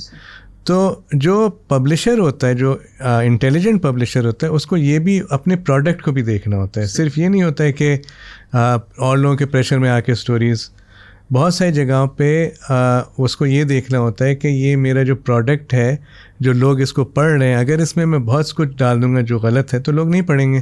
तो इसको बात बहुत क्लियर होती है। तो वो आपको बहुत सारी जगहों पे लीवे देता है कि अखबार जो है ज़्यादा अफेक्ट ना हो। ये भी करते थे कि कुछ जगहों पे वो कहते चलें ठीक है ये ख़बर आप प्रिंट में ना लें बट डिजिटल पे ले लें, ये भी हमने वो डिसॉल्व बड़ी आसानी से हो जाती है। तो इसमें निगोसिएशंस होती थी बहुत, जब तक कि मैं एडिटर था। अब मैंने सुना है कि बहुत सारे इदारों में वो कम होती जा रही है स्पेस, और उसकी वजह एडिट ओनर से ज़्यादा ऊपर से जो प्रेशर है ओनर्स के ऊपर वो है। उनको इकोनॉमिकली और तरीके से उनको जो प्रेशर आ रहा है उसकी वजह से जो पहले वो देते थे फ्रीडम वो कम हो गई।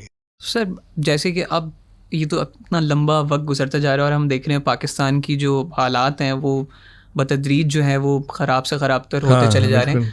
अब इस पूरे माहौल में अब जो बच्चा मीडिया को चुन रहा है एज अ फील्ड और चाहता है कि आगे जाके मैं जो है वो प्रैक्टिस करूं इस चीज़ को, उसके लिए क्या ऐसे चैलेंजेस हैं और उसको क्या करना चाहिए वो इन चीज़ों से निमट सके अपनी इम्पार्शलिटी को जो है मेंटेन करने के लिए? देखिए, मीडिया तो अपनी जगह है, ठीक है। जो बात है जिस पे हमें कम बात होती है वो ये कि मेन स्ट्रीम मीडिया जो है वो इरेलेवेंट हो रहा है। जैसे हमारे जो बड़े इदारे जो हैं, अखबार के मीडिया हाउसेस जो हैं, उनकी ऑडियंसेस कम हो रही हैं, और उसकी वजह ये है कि सेंसरशिप। अगर आपको कोई ख़बर, लेट से कुछ होता है कराची में, कोई ऐसा वाक़या, कोई पॉलिटिकल इवेंट होता है, कुछ बात होती है, बहुत दफ़ा होता है कि वो मेन स्ट्रीम मीडिया उसको कैरी नहीं करता। टीवी चैनल हो गए, अखबार हो गए, जैसे उसको करना चाहिए, ठीक है। आप क्या करते हैं, आप जाते हैं, पहले तो एक्स था ट्विटर, उस पर आपको मिल जाती थी खबर, उस पर नहीं मिलती आप और जगह देखते हैं, आप डिजिटल चैनल्स पे जाते हैं, डिजिटल प्लेटफॉर्म्स पे जाते हैं, उधर आपको ख़बर मिल जाती है। तो ऑडियंसेस शिफ्ट हो रही हैं। अच्छा, अब आप जर्नलिज्म पढ़ रहे हैं तो पहली बात आप अपनी जहन से ये निकाल दें कि आप मेन स्ट्रीम मीडिया ज्वाइन करेंगे। मेन स्ट्रीम मीडिया का टाइम अब लिमिटेड हो गया। अब जैसे ज़िक्र नजम ने भी किया था, इन्फ्लुएंसर्स, सोशल मीडिया, इसमें ज़्यादा ऑडियंस आ गई है। अब उधर जाके आपको अपना एक मार्क बनाना है आपको। मुझे याद है जब मैं रिपोर्टिंग करता था तो जब पीटीवी का कैमरामैन आता था उसके साथ एक आदमी आता था, इसका काम था लाइट पकड़ना। एक कैमरा पकड़ता था, एक लाइट पकड़ता था। अब दोनों जॉब्स गए, अब ये काम रिपोर्टर करता है। वो अपने सेल्फी लेता है, वो सेल्फी स्टिक लेते हैं, वैसे लेके वो रिपोर्टिंग करते हैं। अब वो एडिटिंग भी करता है। तो इसमें जो जर्नलिस्ट, अगर आप जर्नलिज्म पढ़ना चाहते हैं तो मेरी एडवाइस आपको होगी कि आप ये स्किल डेवलपमेंट करें, आप सीखें कैमरा के कैसे यूज़ करते हैं अपना। आप कैमरा से मुराद मेरी है सेल फोन, नॉट कोई प्रो। साथ साथ में आप साउंड का देखें, एडिटिंग का देखें, पैकेजेस बनाना सीखें। ये मल्टीटास्किंग और जो मल्टीमीडिया जर्नलिज्म है वो अब आ गया कि इसको आप करें और आप इसको, ये आपका प्रोफेशन अब बनेगा। सर उसमें से तो कुछ एक जो हम देखते हैं कि डिजिटल मीडिया में जैसे अब हमें मेन स्ट्रीम मीडिया में आपको ये कि गेट कीपर्स बहुत सारे मिल जाते हैं, लेकिन मैंने पर्सनली देखा है कि अपने जैसे जूनियर बैचेस को भी कि बहुत सारे लोग जो इस तरह से आए कि उन्होंने कहा ठीक है भाई हमने मेन स्ट्रीम मीडिया में नहीं जाना, तो जिन्होंने खुद से अपने फेसबुक पेजेस बना लिए या फिर इस तरह से ट्विटर पे आ गए, यूट्यूब पे आ गए, तो फिर वही वाला उनका एक प्रॉब्लम आई कि एक बाइसनेस आ गई। तो थोड़े वही जैसे उन्होंने एक केस बताया था कि वो सहाफ़ी कम और एक पॉलिटिकल कमेंटेटर जो है वो ज़्यादा बन जाते हैं। उसमें इस इशू को हम कैसे मतलब कहते हैं रिवायती तरबियत नहीं होती कि वो डांटनी पड़ी होती है एडिटर से कि यार ये क्या करके लेके आ गए, तो खबर है। मगर इसमें देखें, अगर आप कंटेंट आपका जो फ्लॉड है, अगर आपका कंटेंट ऐसा है जो आपको लग रहा है बायस, और दिख जाता है जब कोई शख्स पढ़ता है या यूट्यूब पे देख, उसको पता चल जाता है ये कंटेंट बैलेंस नहीं है, उसकी जो व्यूअरशिप है, ऑडियंस है, रीडरशिप, वो आहिस्ता आहिस्ता खुद ही कम होने लगती है। तो अगर आप कंटेंट, क्वालिटी कंटेंट बनाएंगे तो फिर लोग आपको देखेंगे। आपको अगर आप बायस करेंगे तो आपको इनिशियली तो बहुत सारे लोग देखेंगे, बट आहिस्ता आहिस्ता फिर वो कंटेंट अफेक्ट होगा आपका। एक दूसरी बात इसमें जो है ना, जब आप बात करते हैं, आजकल जो दौर है ना वो ख़ास तौर पे सोशल मीडिया पे बहुत है ओपिनियन का। ठीक है, ख़बर तो आपको मिल जाती है, ख़बर आपने जैसे कुछ भी होता है आपको पता चल जाता है, ये इवेंट हुआ, ये वाक़या हुआ, जो कुछ है, कोई डिसीजन आ गया सुप्रीम कोर्ट के, सब ख़बर आपके पास है। अब आपको उसकी इंटरप्रिटेशन चाहिए। तो वो ज़्यादातर जो ऑडियंसेस अब जाते हैं ना, वो इसलिए जाते हैं कि उनको आप प्रोज एंड कॉन्स बताएं, एनालिसिस करें, इसमें बहुत हद तक। तो उसमें तो सोशल मीडिया पे बहुत ऑडियंस है इसकी। तो एक आखिरी सवाल है मीडिया के हवाले से, फिर हम आपके एकेडमिक्स की तरफ चलेंगे कि आपने इंग्लिश मीडिया में भी काम किया, उर्दू में भी, तो क्या बुनियादी फ़र्क है इन दोनों मीडिया सीन में? आई थिंक उर्दू जर्नलिज्म जो है, देखें प्रिंट में आप देखें 95% उर्दू और रीजनल लैंग्वेजेस है, 5% इंग्लिश है। ब्रॉडकास्ट में, टेलीविज़न में 99% उर्दू है और रीजनल है, 1% बेयरली है इंग्लिश। वो भी वही कुछ चलाते हैं, वो कोई प्रोग्राम, इलेक्शन के मौसम में चैनल खुल के बंद हो जाते हैं। हाँ, ये भी है। तो इंग्लिश ओवरवेलमिंगली जो हमारा मीडिया है वो उर्दू है और रीजनल। सिंधी लैंग्वेज बहुत स्ट्रॉन्ग है। जैसे और जगहों पे, जैसे पंजाब में और केपी में और बलूचिस्तान में जो कंटेंट कंज्यूम होता है वो उर्दू में होता है, not in the regional language. Sindh में, कराची, हैदराबाद के अलावा और सक्खर के अलावा कंटेंट जो होता है वो सिंधी लैंग्वेज में होता है। तो ये थोड़ा सा एक जो लैंडस्केप है उसमें मैंने आपको बताया। अच्छा, इन टर्म्स ऑफ डिफरेंस है बहुत सारी चीज़ों में। पहली बात तो सैलरीज़ में, अगर आप इंग्लिश मीडिया जो है एक बहुत ही, आप समझें कि जो उसको कहते हैं कि डिसीजन मेकर्स उसको पढ़ते हैं, जैसे एक अंग्रेज़ी अखबार जो है, जो लोग पढ़ते हैं वो डिसीजन मेकर्स ओपिनियन, तो उसका एक प्रेस्टीज है। तो उसमें एडवर्टाइजिंग रेट्स भी आए हैं, सैलरीज़ भी आए हैं, उनके स्टैंडर्ड्स थोड़े से हायर हैं as compare to Urdu. Salaries high हुए की वजह से जो क्वालिटी ऑफ द पीपल जो हायर हैं वो थोड़े से ट्रेनिंग के हवाले से, बैकग्राउंड के हवाले से वो थोड़े से कंपैरेटिवली बेटर हैं। इसके ये माने नहीं है कि जो उर्दू में है वो वर्स है, बट उर्दू में 2-3 चीज़ें जो इम्पॉर्टेंट है। एक तो ये कि इसीलिए जो quality suffers because of lack of training.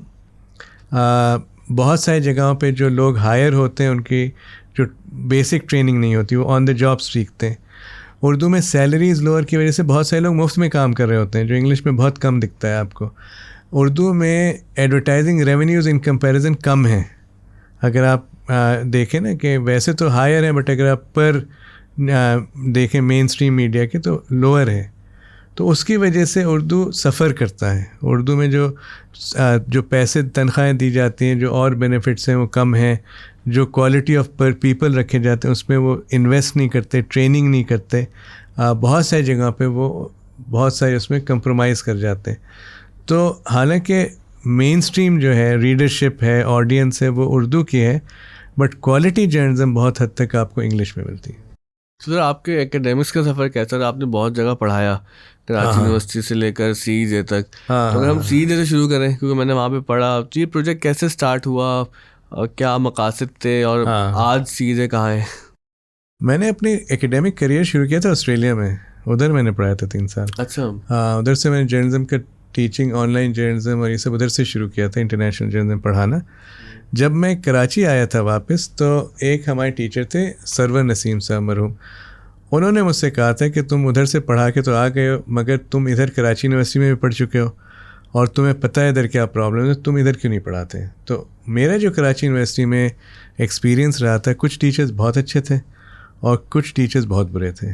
तो मैंने डिसाइड किया कि मैं आके थोड़ा सा अपना पे बैक करूँगा अपने जहाँ मैंने ख़ुद पढ़ा है उसको पे। तो वो फिर मैंने शुरू किया एक सफ़र अपना, अभी भी पढ़ा रहा हूँ तकरीबन 16-17 साल से। बीच में एक चेयरपर्सन थे जिनको ये बात नहीं पसंद थी कि मैं स्टूडेंट्स को कॉफ़ी अलाउ कर देता हूँ कि आप कॉफ़ी क्लास में पी लें, और बहुत सारी चीज़ों पे उनको ऑब्जेक्शन से, तो नहीं कहा था आप 1 साल नहीं पढ़ाएं। जब वो गए तो फिर मैं वापस पढ़ाना शुरू कर दिया। तो ये सफ़र जो है काफ़ी लंबा रहा है और अभी भी मैं पढ़ाता हूँ, और मेरे लिए प्रोफेशनली और पर्सनली बड़ा रिवॉर्डिंग रहता है ये। एक तो ये कि जो बहुत सारे जो मेरे स्टूडेंट्स थे उनको हमने अपने इदारे में रख लिया, न्यूज़ में रखा, ट्रिब्यून में रखा और जगहों पे, इसीलिए मुझे पता था कौन अच्छे हैं कौन कहाँ, उनको गाइड करने में। मुझे ये भी लगा कि मेंटोरशिप का बहुत बड़ा एक प्रॉब्लम है हमारी यूनिवर्सिटीज़ में। जैसे यूनिवर्सिटीज़ में डिस्करेज करते हैं कि आप जब पढ़ रहे हो तो आप काम ना करें। ऑस्ट्रेलिया में ऑपोजिट था, जो स्टूडेंट काम भी कर रहा था तो उसको बाकायदा वो इंकरेज करते थे, उसके कुछ जो एग्जेम्प्ट कर देते कोर्सेज़ कि आप ये कोर्स ना करें, आप पढ़ रहे हैं तो ये हम उसको कंपनसेट कर लेंगे। पाकिस्तान में मैंने देखा एक बायस था कि जो काम कर रहा है उसके पीछे पड़ जाते थे कि तुम काम छोड़ के सिर्फ पढ़ाई करो। तो ये मतलब एक अजीब सी बात ध्यान में आ रही है। उसकी शायद वजह ये भी है कि कुछ टीचर्स हमने ऐसे देखे कि जिन्होंने खुद कभी न्यूज़ रूम का एक्सपोजर नहीं लिया था। ये भी है। तो वो मेरे साथ हुआ, मैंने एक बात कह दी, मैं न्यूज़ रूम में काम कर रहा था, तो मुझे डांट दिया कि भाई तुम्हें क्या पता था, मुझे पता है मैं काम कर रहा हूँ, आपने कब बाकी दफ़ा न्यूज़ रूम की शक्ल लगी थी। ये है कुछ, और ये सिर्फ पाकिस्तान में, पूरी दुनिया में है। एक डिबेट है academic versus industry, academia versus industry. आपको तो काफ़ी बैलेंस सब है ना, कि आपने इंडस्ट्री में भी इतना काम किया, पढ़ाया भी है, तो ऐसे लोग आने चाहिए ना एकेडेमिया में भी, कि जिनका इंडस्ट्री का खुद तो एक्सपोजर हो। आई थिंक इसमें थोड़ा सा ये होता है कि जो एकेडेमिया बहुत सारे लोग हैं जो रिसर्च करते हैं, तो हमें वो भी एक्नॉलेज करना चाहिए वो जो काम कर रहे हैं। बट मुझे लगता है कि जो इंडस्ट्री से लोग हैं, जो जितने होने चाहिए वो हैं नहीं है। और उससे ज़्यादा इंपॉर्टेंट बात है जो डिस्कनेक्ट है इंडस्ट्री और एकेडेमिया का। और ये सिर्फ पाकिस्तान में नहीं है, बहुत सारी जगह पे जहाँ मीडिया हाउसेस का कोई कनेक्शन नहीं है। अच्छा, आपने बात की CJ की। CJ में 2-3 जो चैलेंजेस मुझे थे, जब मैंने ट्रिब्यून में 7-8 साल लगे और हर दिन मैं 3-3 बजे सुबह के सोता था, तो मैंने डिसाइड किया कि अब थोड़ा सा मैं ब्रेक लूँ अब मेन स्ट्रीम जर्नलिज्म से।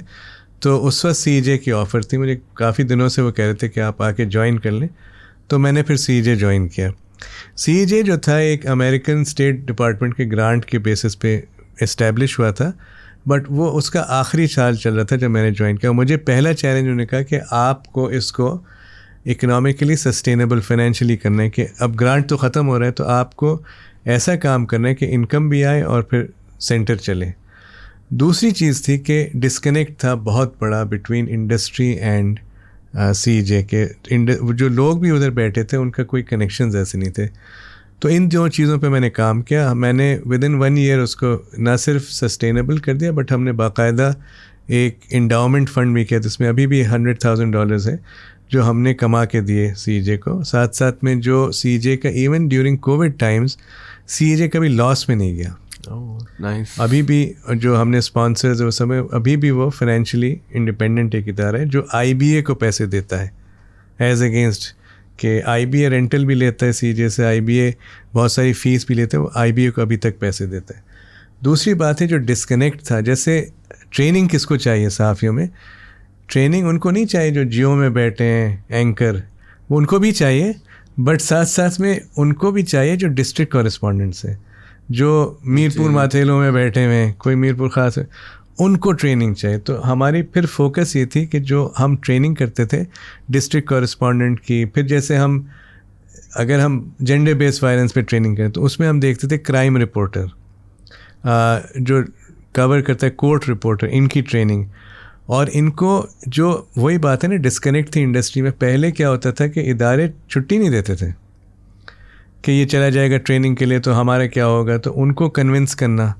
अपने बोर्ड एडवाइजरी बोर्ड पे हमने जो टॉप बहुत सारे जो थे मीडिया हाउसेस के जो हेड्स थे, जैसे सुल्ताना सिद्दीकी हम टीवी की, अज़हर अब्बास जो चेयरपर्सन थे बोर्ड के, ऐसे ऐसे लोगों को लाए जो डिसीजन मेकर्स थे, ताकि उनको इंडस्ट्री बाय इन मिले कि ये जो हम ट्रेनिंग कर रहे हैं इससे इंडस्ट्री को फ़ायदा होगा। तो बहुत अच्छा एक्सपीरियंस था मेरा, बहुत सारी चीज़ें अचीव की।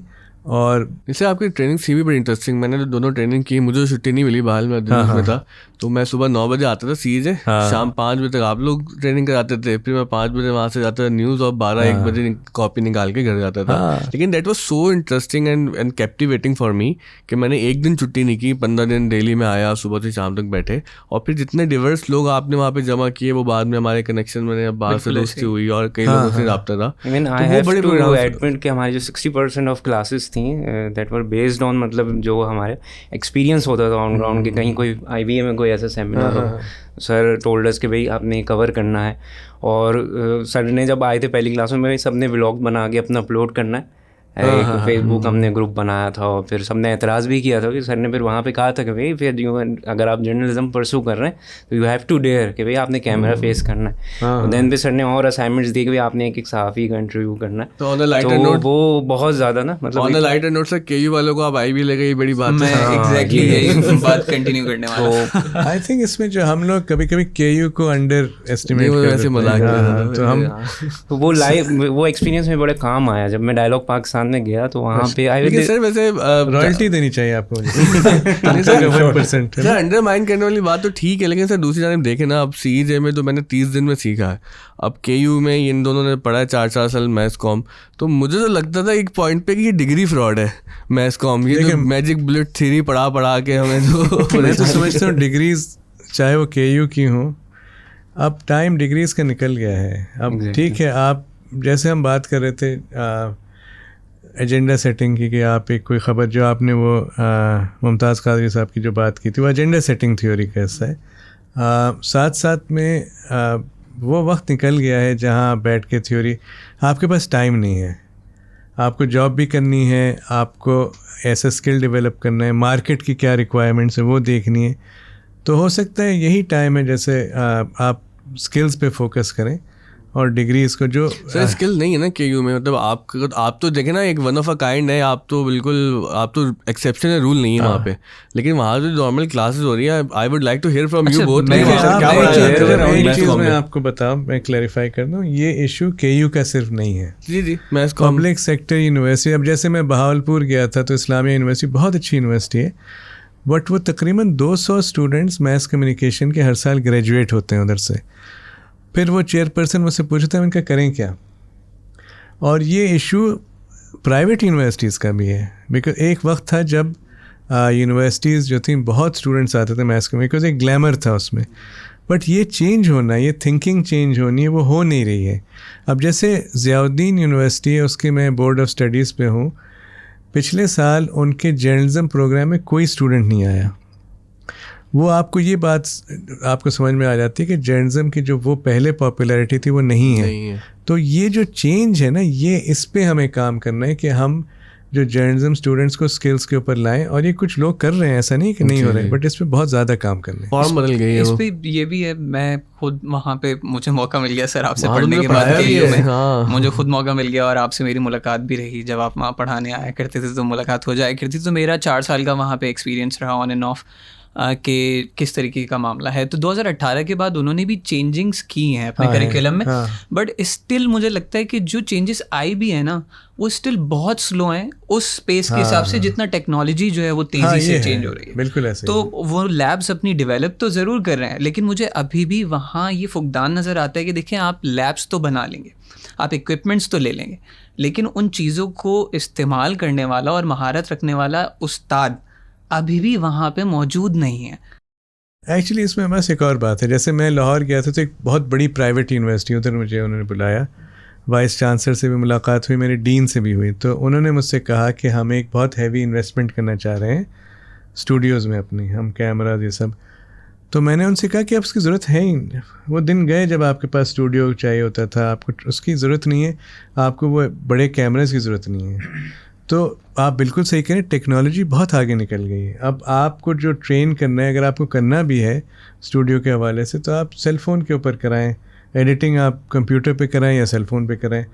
तो ये जो एक चेंज आ रहा है ना, ये it's not just universities, media house में देख लें, न्यूज़ रूम्स में देख लें फॉर एग्जांपल, अभी भी हम देख रहे हैं कि कैमरामैन होते हैं और वो जाते हैं वैन में बैठ के और उनके साथ फिर एक रिपोर्टर जाता है।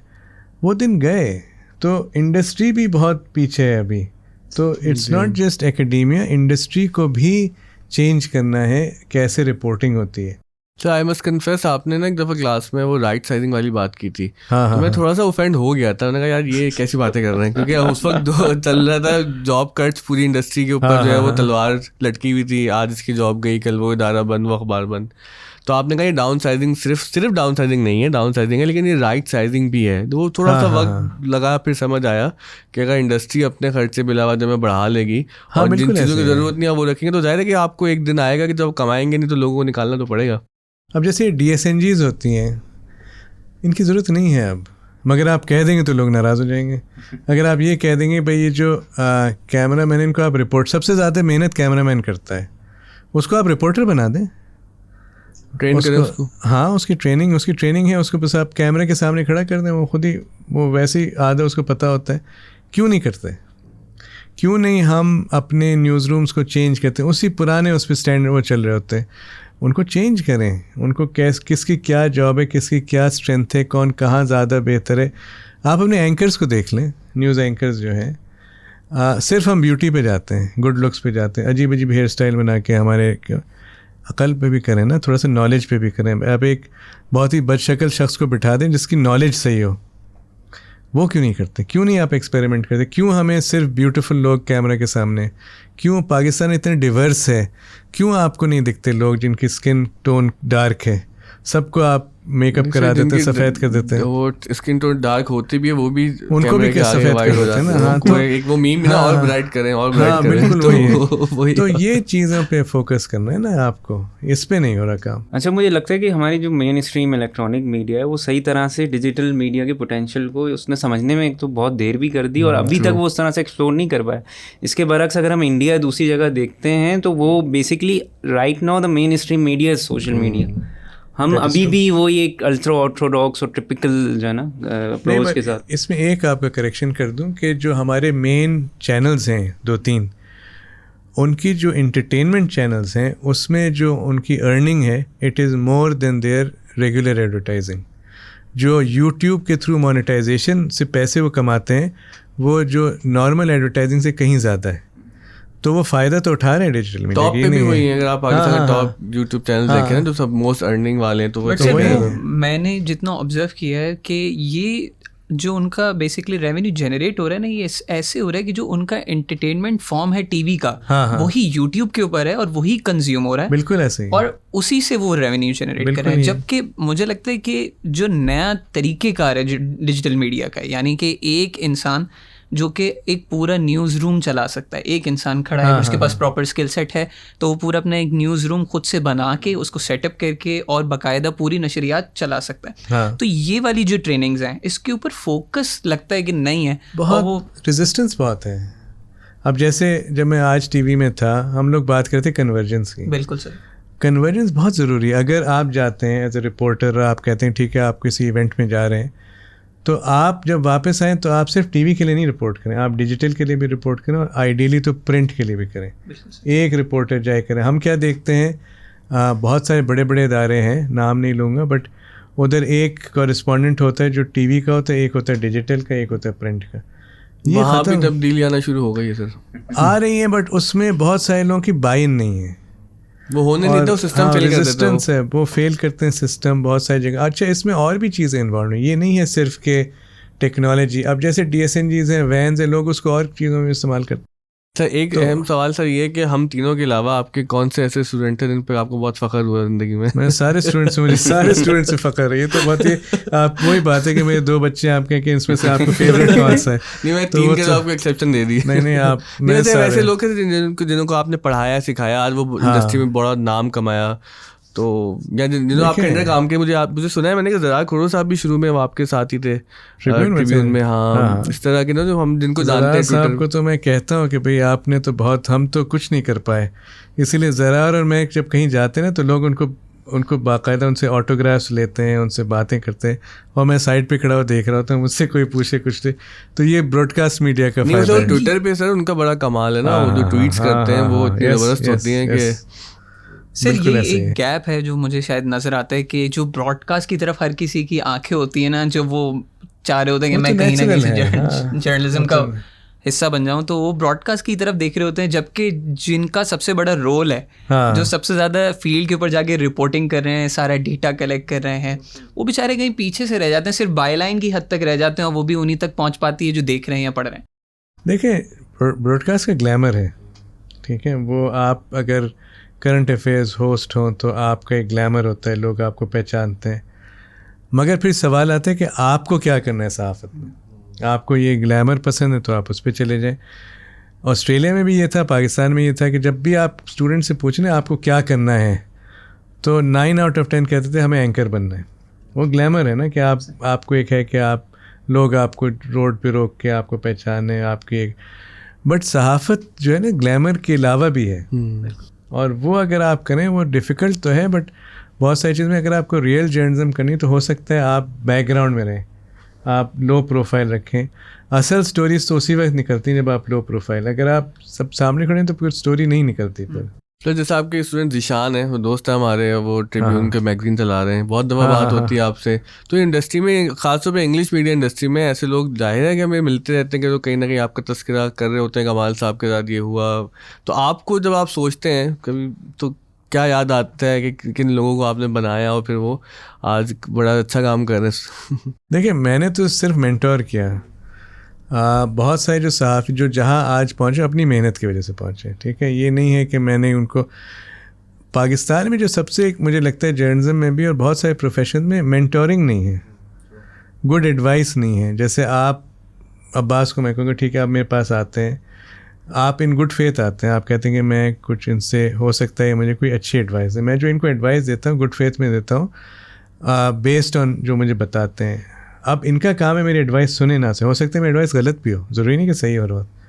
इनका काम है कैसे उस पर। मैंने देखा है मेरे कुछ ऐसे स्टूडेंट्स थे जब वो आए प्रोफेशन में उनको ख़बर नहीं लिखना आती थी, बट उन्होंने अपने आप पर काम किया, उन्होंने फीडबैक लिया, डांटें सुनी, अपने आप को इम्प्रूव किया। आज इंटरनेशनल जर्नलिज्म कर रहे हैं बहुत सारी जगहों पे। तो मेहनत तो आपको खुद करनी है। नजमल है वो अब टीआरटी में। हाँ नहीं बहुत ऐसे हैं, बहुत सारे यूके में ज़ुबैर अशरफ याद आते हैं। हाँ बहुत कहाँ लोग पहुँच गए। उनीब है, हाँ उनीब आज़म, हम देखें पूरी दुनिया में, अमेरिका में है, यूएई में है, टर्की में है, जहाँ जहाँ। अच्छा बहुत सारे स्टूडेंट्स ऐसे हैं जिन्होंने प्रोफेशन छोड़ के एकेडेमिया में चले गए, PhDs कर ली, अब वो डॉक्टर्स हैं। तो बहुत बड़ा एक, but at the end of the day मेहनत आपको करनी है, ठीक है, अगर आप कर लें तो फिर all credit goes to you. वैसे सर एक चीज़ मैं ये ज़रूर कहना चाहूँगा, आप और कुछ ऐसे और टीचर्स थे यूनिवर्सिटी में जिन्होंने ना मोटिवेट किया इस लिहाज से कि इस यूनिवर्सिटी में हमें बहुत सारी परेशानियाँ हैं टीचर्स से, तो कौन से ऐसे टीचर्स हैं जिनके जैसा बनना है। और यकीन माने जब मौका मिला है ना तो पूरी कोशिश यही रही है कि वो सारी चीज़ें हम निकाल दें और जो कुछ आपसे सीखा है ना वो जितना हो सके आगे तक पहुँचाएँ। ऑल तो सफ़र जारी है। देखिए सर मैं इसी यूनिवर्सिटी में इंस्पिरेशनल भी बहुत लोग थे। जब मैं पढ़ता था कुछ ऐसे लोग थे जिन्होंने मुझे भी इंस्पायर किया था। तो ज़रूरी नहीं कि हम जैसे कह देते हैं हर टीचर्स, बहुत सारे डिफरेंट टीचर्स हैं, बहुत सारे उसमें ऐसे टीचर्स हैं जिन्होंने बाकायदा सपोर्ट किया, इंस्पायर किया। कराची यूनिवर्सिटी में थे, फिर और जगहों पे। तो ये नहीं है कि बट वही बात है कि आप क्या करना चाह रहे हैं, किसकी बात सुनेंगे। बहुत हो सकता है कभी कोई आपको एडवाइस अच्छी दे रहा हो बट आप कहें नहीं इसकी बात नहीं सुननी। सर मैं अगर अपने सवाल को ख़राब करके पूछूं, कोई ऐसा स्टूडेंट जिसको आप इंडस्ट्री में लेके आए और आपको बाद में रिग्रेट हुआ कि इसको क्यों लेके आ गया मैं? बहुत सारे बहुत सारे ऐसे स्टूडेंट्स हैं, रिग्रेट होता है, बट कोई बात नहीं. At the end of the day देखें, जब आप जर्नलिज्म में आते हैं ना तो आप एक कमिटमेंट के साथ आते हैं. बहुत सारे मैंने देखा कि कमिटमेंट नहीं थी, और कुछ ऐसे स्टूडेंट्स जो हाँ मैं रिग्रेट करता हूँ, बट ठीक है, दैट्स पार्ट ऑफ लाइफ. अच्छे स्टूडेंट्स 9 out of 10 है, एक कोई ऐसा होगा जिसने कोई ऐसी चीज़ की, तो ठीक है, दैट्स इतना बड़ा रेशियो, वो बुरा रेशियो नहीं है. क्योंकि आप बहुत लोगों इंडस्ट्री में लेके आए ना, वो जो उनीब ने एक दफ़ा फेसबुक पे लिखा भी था आपके बारे में कि आप जो है वो पाकिस्तानी मीडिया के करण जौहर हैं, इन लोगों को पता नहीं अब स्टार बनाते हैं. अभी उनीब स्टार्स तो खुद बनते हैं. उनीब साहब बहुत बड़े स्टार हैं, वो तो उनसे मैं सीखता हूँ. अब बहुत सारे देखें, एक और चीज़ है कि अब जो सहाफ़ी जो हैं फील्ड में, उनसे हम सीखते हैं. अब जैसे कुछ ऐसे जिन्होंने अपने डिजिटल प्लेटफॉर्म्स बना लिए हैं, कुछ ऐसे जिन्होंने अपनी मोनेटाइजेशन कर ली है, कुछ ऐसे जिन्होंने बिल्कुल अलग उस पर चले गए हैं, नीश उन्होंने रिपोर्टिंग शुरू कर दी है. तो उनसे तो मैं सीखता हूँ, मैं उनसे पूछता हूँ अब आप कैसे करें, क्या स्ट्रेटजी, बिजनेस स्ट्रेटजी क्या है आपकी, ऑडियंस के लिए क्या कर रहे हैं. तो अच्छा खासा बहुत अच्छे काम भी कर रहे हैं. तो सर लास्ट में अगर हम वो विकीपीडिया वाला केस स्टडी सर से सुन लें कि विकीपीडिया क्यों एक रिलायबल सोर्स नहीं है. हाँ विकीपीडिया इस रिलायबल सोर्स इसलिए नहीं है कि एक दफ़ा क्या हुआ, मेरी बेटी ने मुझे कहा कि मेरे 2 और सिबलिंग्स कहाँ हैं. उसने मुझे मैसेज किया, तो मैंने क्या मतलब, उसने कहा आप विकीपीडिया पे जाएं. तो मेरे 2 बच्चे हैं, एक बेटा एक बेटी. तो उसमें लिखा था he is married and he has 4 children, तो एंड 2 dogs and 3 cats और पता नहीं क्या क्या. तो उसने खुद ही डाला था वो, वैसे ये नहीं है कि उसने पहले डाला इन्फॉर्मेशन, फिर उसने मुझे चैलेंज किया कि भाई 2 मेरे सिबलिंग्स कहाँ हैं जिनके बारे में इधर जिक्र है. तो वो मैंने उसको इसलिए इन्जॉय किया बिकॉज़ वो एक एग्जाम्पल बन गया था जब मैं जर्नलिज्म पढ़ाता था कि विकीपीडिया क्यों रिलायबल नहीं है, बिकॉज उसमें एडिटिंग कोई भी कर सकता है. ये दूसरी बात है, उसके 1 महीने बाद किसी ने सही कर दिया वो, बट ये कि ये बहुत बड़ा डेंजर है. अच्छा होता क्या है, कोई मरता है, कोई हाई प्रोफाइल फिगर, कोई ऐसा कोई है जिससे आपको इन्फॉर्मेशन चाहिए होती है. लेट्स से कोई लड़का है, उसके बारे में आपको पता चला कोई एक्सीडेंट में उसकी डेथ हो गई, वो इस स्कूल में पढ़ता था. क्या करते हैं सहाफ़ी, फेसबुक पे जाते हैं, विकीपीडिया पे जाते हैं, और जो सोशल मीडिया पे बहुत सारे हैं उनको रेफरेंसिंग करके उससे इन्फॉर्मेशन लेते हैं, और फिर उसके बेसिस पे वो स्टोरी बना देते हैं. और विकी आप देखेंगे बहुत दफ़ा जो प्रोफाइल लिखे होते हैं हर अखबार में सिमिलर होता है, ऑबिचुरीज में होता है कि आपको बहुत सिमिलर दिखता है. That is bad journalism. उसमें बहुत सारी मिस्टेक्स चली जाती हैं. और जहाँ इंटरनेट में इतनी इन्फॉर्मेशन है, बहुत सारे डेंजर्स भी हैं. एक थे FIA के हेड थे, उनके एक था उनका नाम जो था उसके साथ एक पिक्चर थी. तो पहली दफ़ा क्या हुआ, हमने छाप दिया उनका नाम और पिक्चर इंटरनेट से लेके. उनकी सिस्टर इन लॉ ने, जो मेरी पुरानी यूनिवर्सिटी की वो थी क्लास फेलो, तो उन्होंने कहा कि यार मैं कहना नहीं चाह रही, मगर ये जो साहब है ना, ये मेरे ब्रदर इन लॉ हैं, इनकी पिक्चर आपने गलत लगाई है. तो मैंने कहा very very sorry, I am sorry. फिर हमने क्या किया, अपने न्यूज़ रूम में उन साहब की सही पिक्चर लगाई कि ये हैं, जब इनका नाम जाए, और बहुत हाई प्रोफाइल FIA के हेड थे, ये पिक्चर है. फिर से वही हो गया, फिर से वही गलत पिक्चर लग गई. तो ये फैक्ट चेकिंग, ये जो एक प्रोफेशनलिज्म है, ये हमारे यहाँ बहुत जल्दी में जब लोग काम करते हैं, तो विकीपीडिया हो गया, फेसबुक हो गया, बहुत सारी जगह से जो इन्फॉर्मेशन है उसको वेरीफाई नहीं करते. जैसे सर वो वसीम अख्तर जब मेयर कराची थे, तो वसीम अकरम की तस्वीर लगा देते थे. हाँ, ये बहुत होता है भाई, ये तो बड़ा फैक्ट चेकिंग. आमिर खान के साथ भी ऐसे ही हुआ. मुझे भी बड़ी अजीब सी बात बताई हमारे वो जानने वाले, उन्होंने कहा कि ज़ियाउल हक साहब का ज़माना था, तो उसमें कोई इस तरह की हेडलाइन थी कि ज़ियाउल हक साहब ने फ़लाने साहब को नामजद कर दिया मिनिस्टर वगैरह, तो उसमें जे का नुक्ता रह गया, तो वो नाम मत हो गया. तो ये जर्नलिज्म नहीं बहुत डेंजरस है. सेंसिटिव जॉब क्या, और वो आप ये सोचें कि जो मिस्टेक्स हमने पकड़ ली, क्या क्या बड़े बड़े ब्लंडर्स हमने पकड़े एडिटिंग में, जो हम, तो उस पर मैं क्या बताऊं कि लोग बच गए. जो एडिटिंग में चीज़ें हमने पकड़ी, नाम साथ साथ में एक्सप्रेशन, बहुत सारी जगहों पे. तो ये एक, वो मेरी कोलीग है, मैं उनका नाम नहीं ले रहा, वो उन्होंने मुझे खुद बताया, बड़े कहने लगी मैं नहीं आई, तो मैंने क्या किया, एक सेशन अटेंड किया. तो वहाँ पर जो राइटर थे किताब की, उनकी डेथ हो चुकी थी. तो उनके बारे में लोगों ने बात की, तो आखिर में उनसे गलती से ये हो गया कि जो राइटर थे उनका भी लिख दिया कि he also attended the session. हाँ, ये तो बहुत होता है ये तो सर ये लेजी जर्नलिज्म होती है, बहुत होता है। तो ये तो चलता रहेगा। इनफैक्ट अब तो डिजिटल मीडिया और सोशल मीडिया के से आप और भी ये जो एक्सपेरिमेंट्स होंगे तो करते लेंगे लोग। सर बहुत बहुत शुक्रिया। अगर कोई कंक्लूडिंग थॉट्स हैं तो मेरा एक सवाल था, विकीपीडिया से अगर हम विकीलीक्स पे आ जाएं तो वही वाली जो हमारी बहस है जर्नलिज्म या एक्टिविज्म की, तो जूलियन असेंज का जो पूरा एक केस है उसको आप किस तरह से देखते हैं कि क्योंकि वो एक्टिविज्म के ज़मरे में आएगी या जर्नलिज्म के जरिए में? तो Julian Assange is not a journalist. नहीं, आई डोंट थिंक सो, जहाँ तक मुझे पता है। देखिए मैं एक और आपको मिसाल देता हूँ, ये विकीलीक्स से ज़्यादा इम्पोर्टेंट एक है।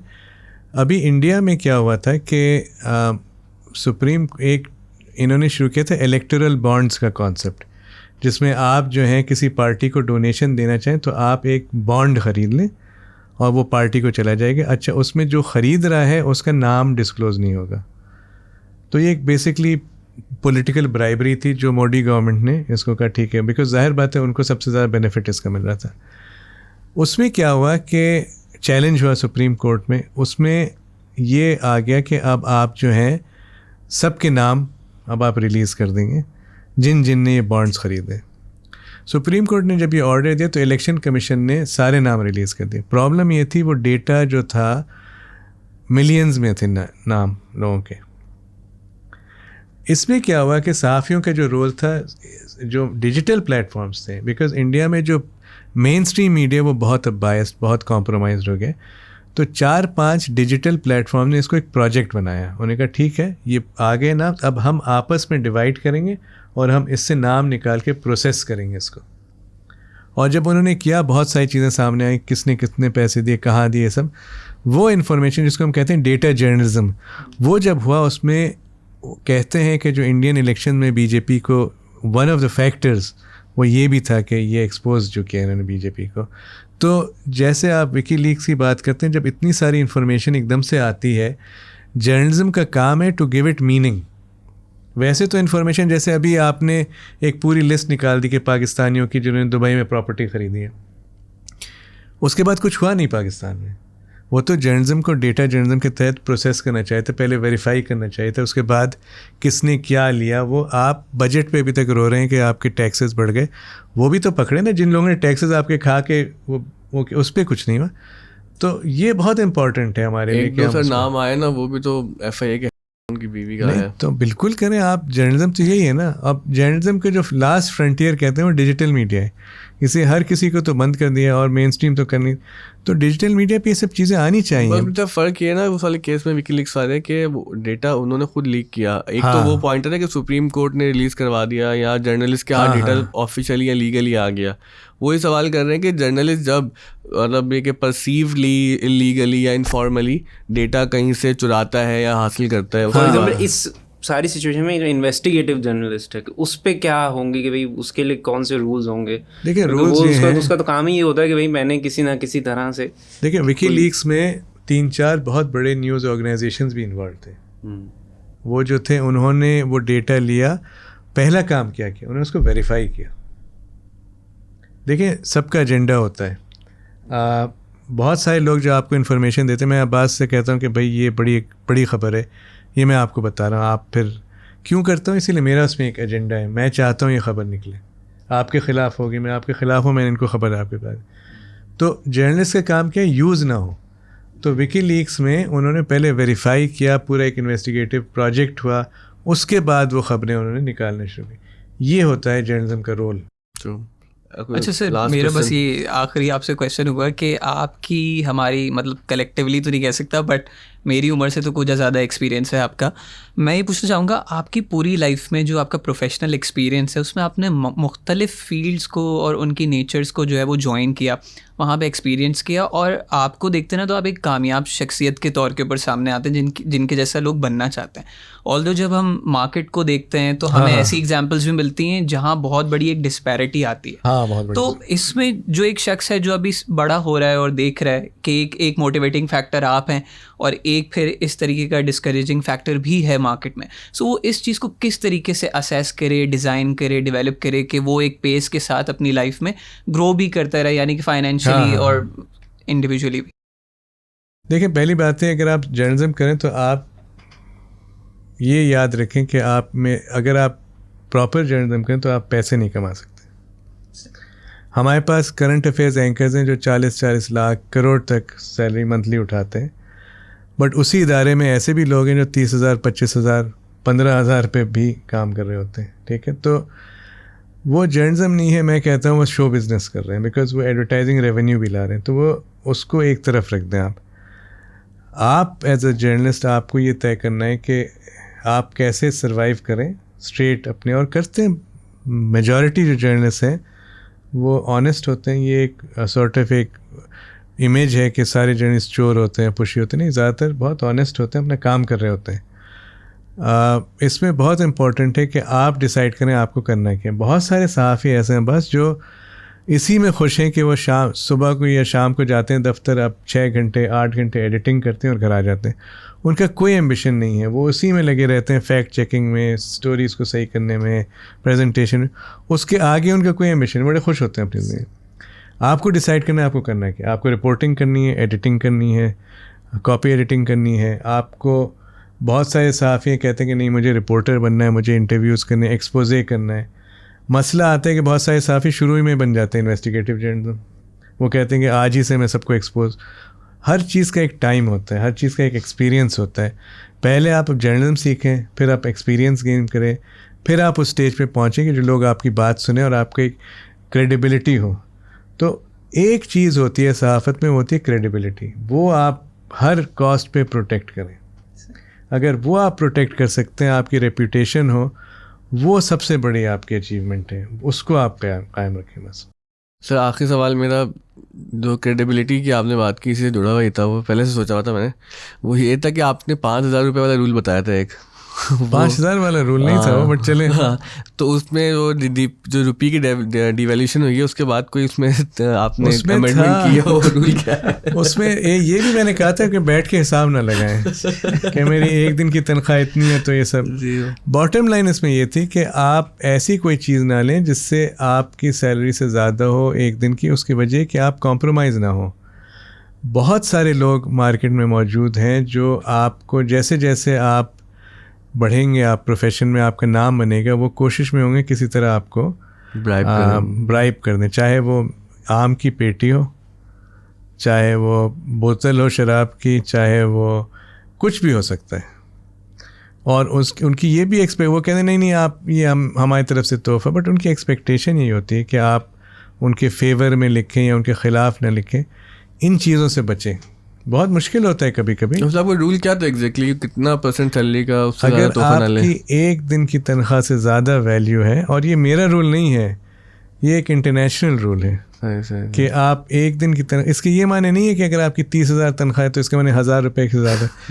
बॉटम लाइन इसकी है कि आप कोई ऐसा वैल्यूएबल गिफ्ट ना लें. जैसे आप, बहुत सिंपल सा है, अगर आपको कोई डायरी मिलती है आप ले लें, मगर आपको कोई सेलफोन ऑफ़र करता है तो वो आप ना लें. तो आपको आइडिया हो जाता है इसकी वैल्यू बहुत हाई है, बट लोग ले लेते हैं. लैपटॉप ले लेते हैं, तो उसमें फिर आप कॉम्प्रोमाइज़ हो जाते हैं. और कोशिश ये करें कि कुछ ना लें. इसलिए कितनी डायरी लेंगे, कितने आप घर पे रखी रहती हैं, कोई काम करेंगे, मोबाइल में लेने बस खत्म. तो वो मुझे याद है, मैंने शुरू में इंटर्न था तो मैं एक दफ़ा चला गया कहीं, वो हाँ कोई वो न्यूक्लियर प्लांट पे कोई थी वो प्रेस कॉन्फ्रेंस. अब जाहिर है मैं बिल्कुल नया था, मैं नोट्स लिए जा रहा हूँ, तो जो सीनियर हमारे रिपोर्टर थे उन्होंने इतना मजाक उड़ाया, इतना बुली किया, ये कौन नया बच्चा आ गया जो इतना लिख रहा है, इतना कौन लिखता है, शाम में प्रेस रिलीज आ जाएगी, बना लेना उससे जाकर. तो किसी को वैसे शुरू हो गई, उन लोगों को मैं बहुत ज़्यादा जो नोट्स ले रहा था. मेरे साथ भी ये था, जब मैंने रिपोर्टिंग शुरू की थी, स्टील मिल्स मेरी बीट थी, तो शुरू में जब मैं नोट्स लेता था मेरा मजाक उड़ाता, ये बच्चों को कब से शुरू कर दिया इन्होंने. 2-3 साल बाद मुझे याद है कि जब इवेंट ख़त्म हुआ तो 3-4 आए थे बुढ़े मेरे पास, वो होते हैं जो अंकल, उन्होंने कहा बताओ स्टोरी क्या है, ज़रा हम भी तो लिख लें. तो ये स्टेज भी आ जाता है. तो ये जो अंकल होते हैं ना प्रोफेशन, ये बड़े होते हैं, जालिम होते हैं, वो छोड़ते नहीं, बट ठीक है आप सीखते हैं उससे. अच्छा सर, मैं बस एक छोटा सा आखिरी सवाल करना चाहूँगा. Sorry but I am very excited कि आप यहाँ हैं, तो मुझे ये ना सवाल लाजमी करना है कि सर अभी the last organisation you were basically associated with was आज आज आई गेस, न्यूज़। और अब आप आई गेस इंडिपेंडेंट जर्नलिस्ट हैं इस वक्त। किसी व्हाट्स नेक्स्ट सर कमाल को हम या कमाल सिद्दीकी को अब हम आगे कहाँ देखेंगे? तो सर वो व्हाट इज योर विजन? वाकई में लिखा होता है ना, see what are your future endeavours. कोई नहीं, I am just taking a break because ये जो आज टीवी का था एक्सपीरियंस, ये बहुत इंटेंस था, बहुत ज़्यादा इसमें मेहनत करनी पड़ी थी। तो मैं चाह रहा हूँ थोड़ा सा कुछ 1-2 महीने I want to take off. अभी जैसे मैं अवार्ड्स के लिए गया था अपने अवार्ड के लिए, तो उसमें आई गॉट अ ब्रेक, थोड़ा सा देखूंगा क्या है, what is the media scene. Meanwhile you are teaching? Teaching तो जारी रहती है, वो एक चलती रहेगी जब तक कि पढ़ाते रहेंगे। वंस अ वीक चाहता हूँ मैं, वो तो रहेगा, but I am thinking about what to do next, क्योंकि मैंने कुछ सोचा नहीं। और guys, आज ब्रेक की वजह से सर हमारे पास आ गए। सही बहुत अरसे से गुजारिश कर रहे थे, लेकिन sir thank you so much Thank for you very coming. much. और बहुत अच्छा लगा, और बिल्कुल वक्त का पता ही नहीं चला, मुझे नहीं पता कितना वक्त गुजर गया है। तो चलें, जितना वक्त भी गुजर गया इंशाल्लाह वो देखने वाले हैं, वो अपना फीडबैक देंगे हमें। तो सर कोई कंक्लूडिंग थॉट्स हैं, अगर कुछ कहना चाहें आप? मैं आई थिंक सिर्फ यही कहना चाहूँ कि जो जर्नलिस्ट जो प्रोफेशन है ना, उसमें चेंज आ रहा है, इंडस्ट्री में चेंज आ रहा है, the way stories are done, ये चेंज सब चेंज हो रहा है। बहुत ज़रूरी है कि आप इसको समझें, बट साथ साथ में अपने प्रिंसिपल्स पे कॉम्प्रोमाइज़ ना करें, चाहे एथिक्स है, ऑनेस्टी है, इन पे ना करें, और आप बहुत सक्सेसफुल रहेंगे। थोड़ा सा मार्केट समझें कि है क्या रिक्वायरमेंट्स है, दैट्स इट। तो हम तो एटलीस्ट जर्नलिज्म के लिए कह सकते हैं कि तब्दीली आ नहीं रही, तब्दीली आ गई है। तो हम सबको भी तब्दील होना पड़ेगा। थैंक यू सो मच आप सबका, Thank you. और फीडबैक जरूर दीजिएगा।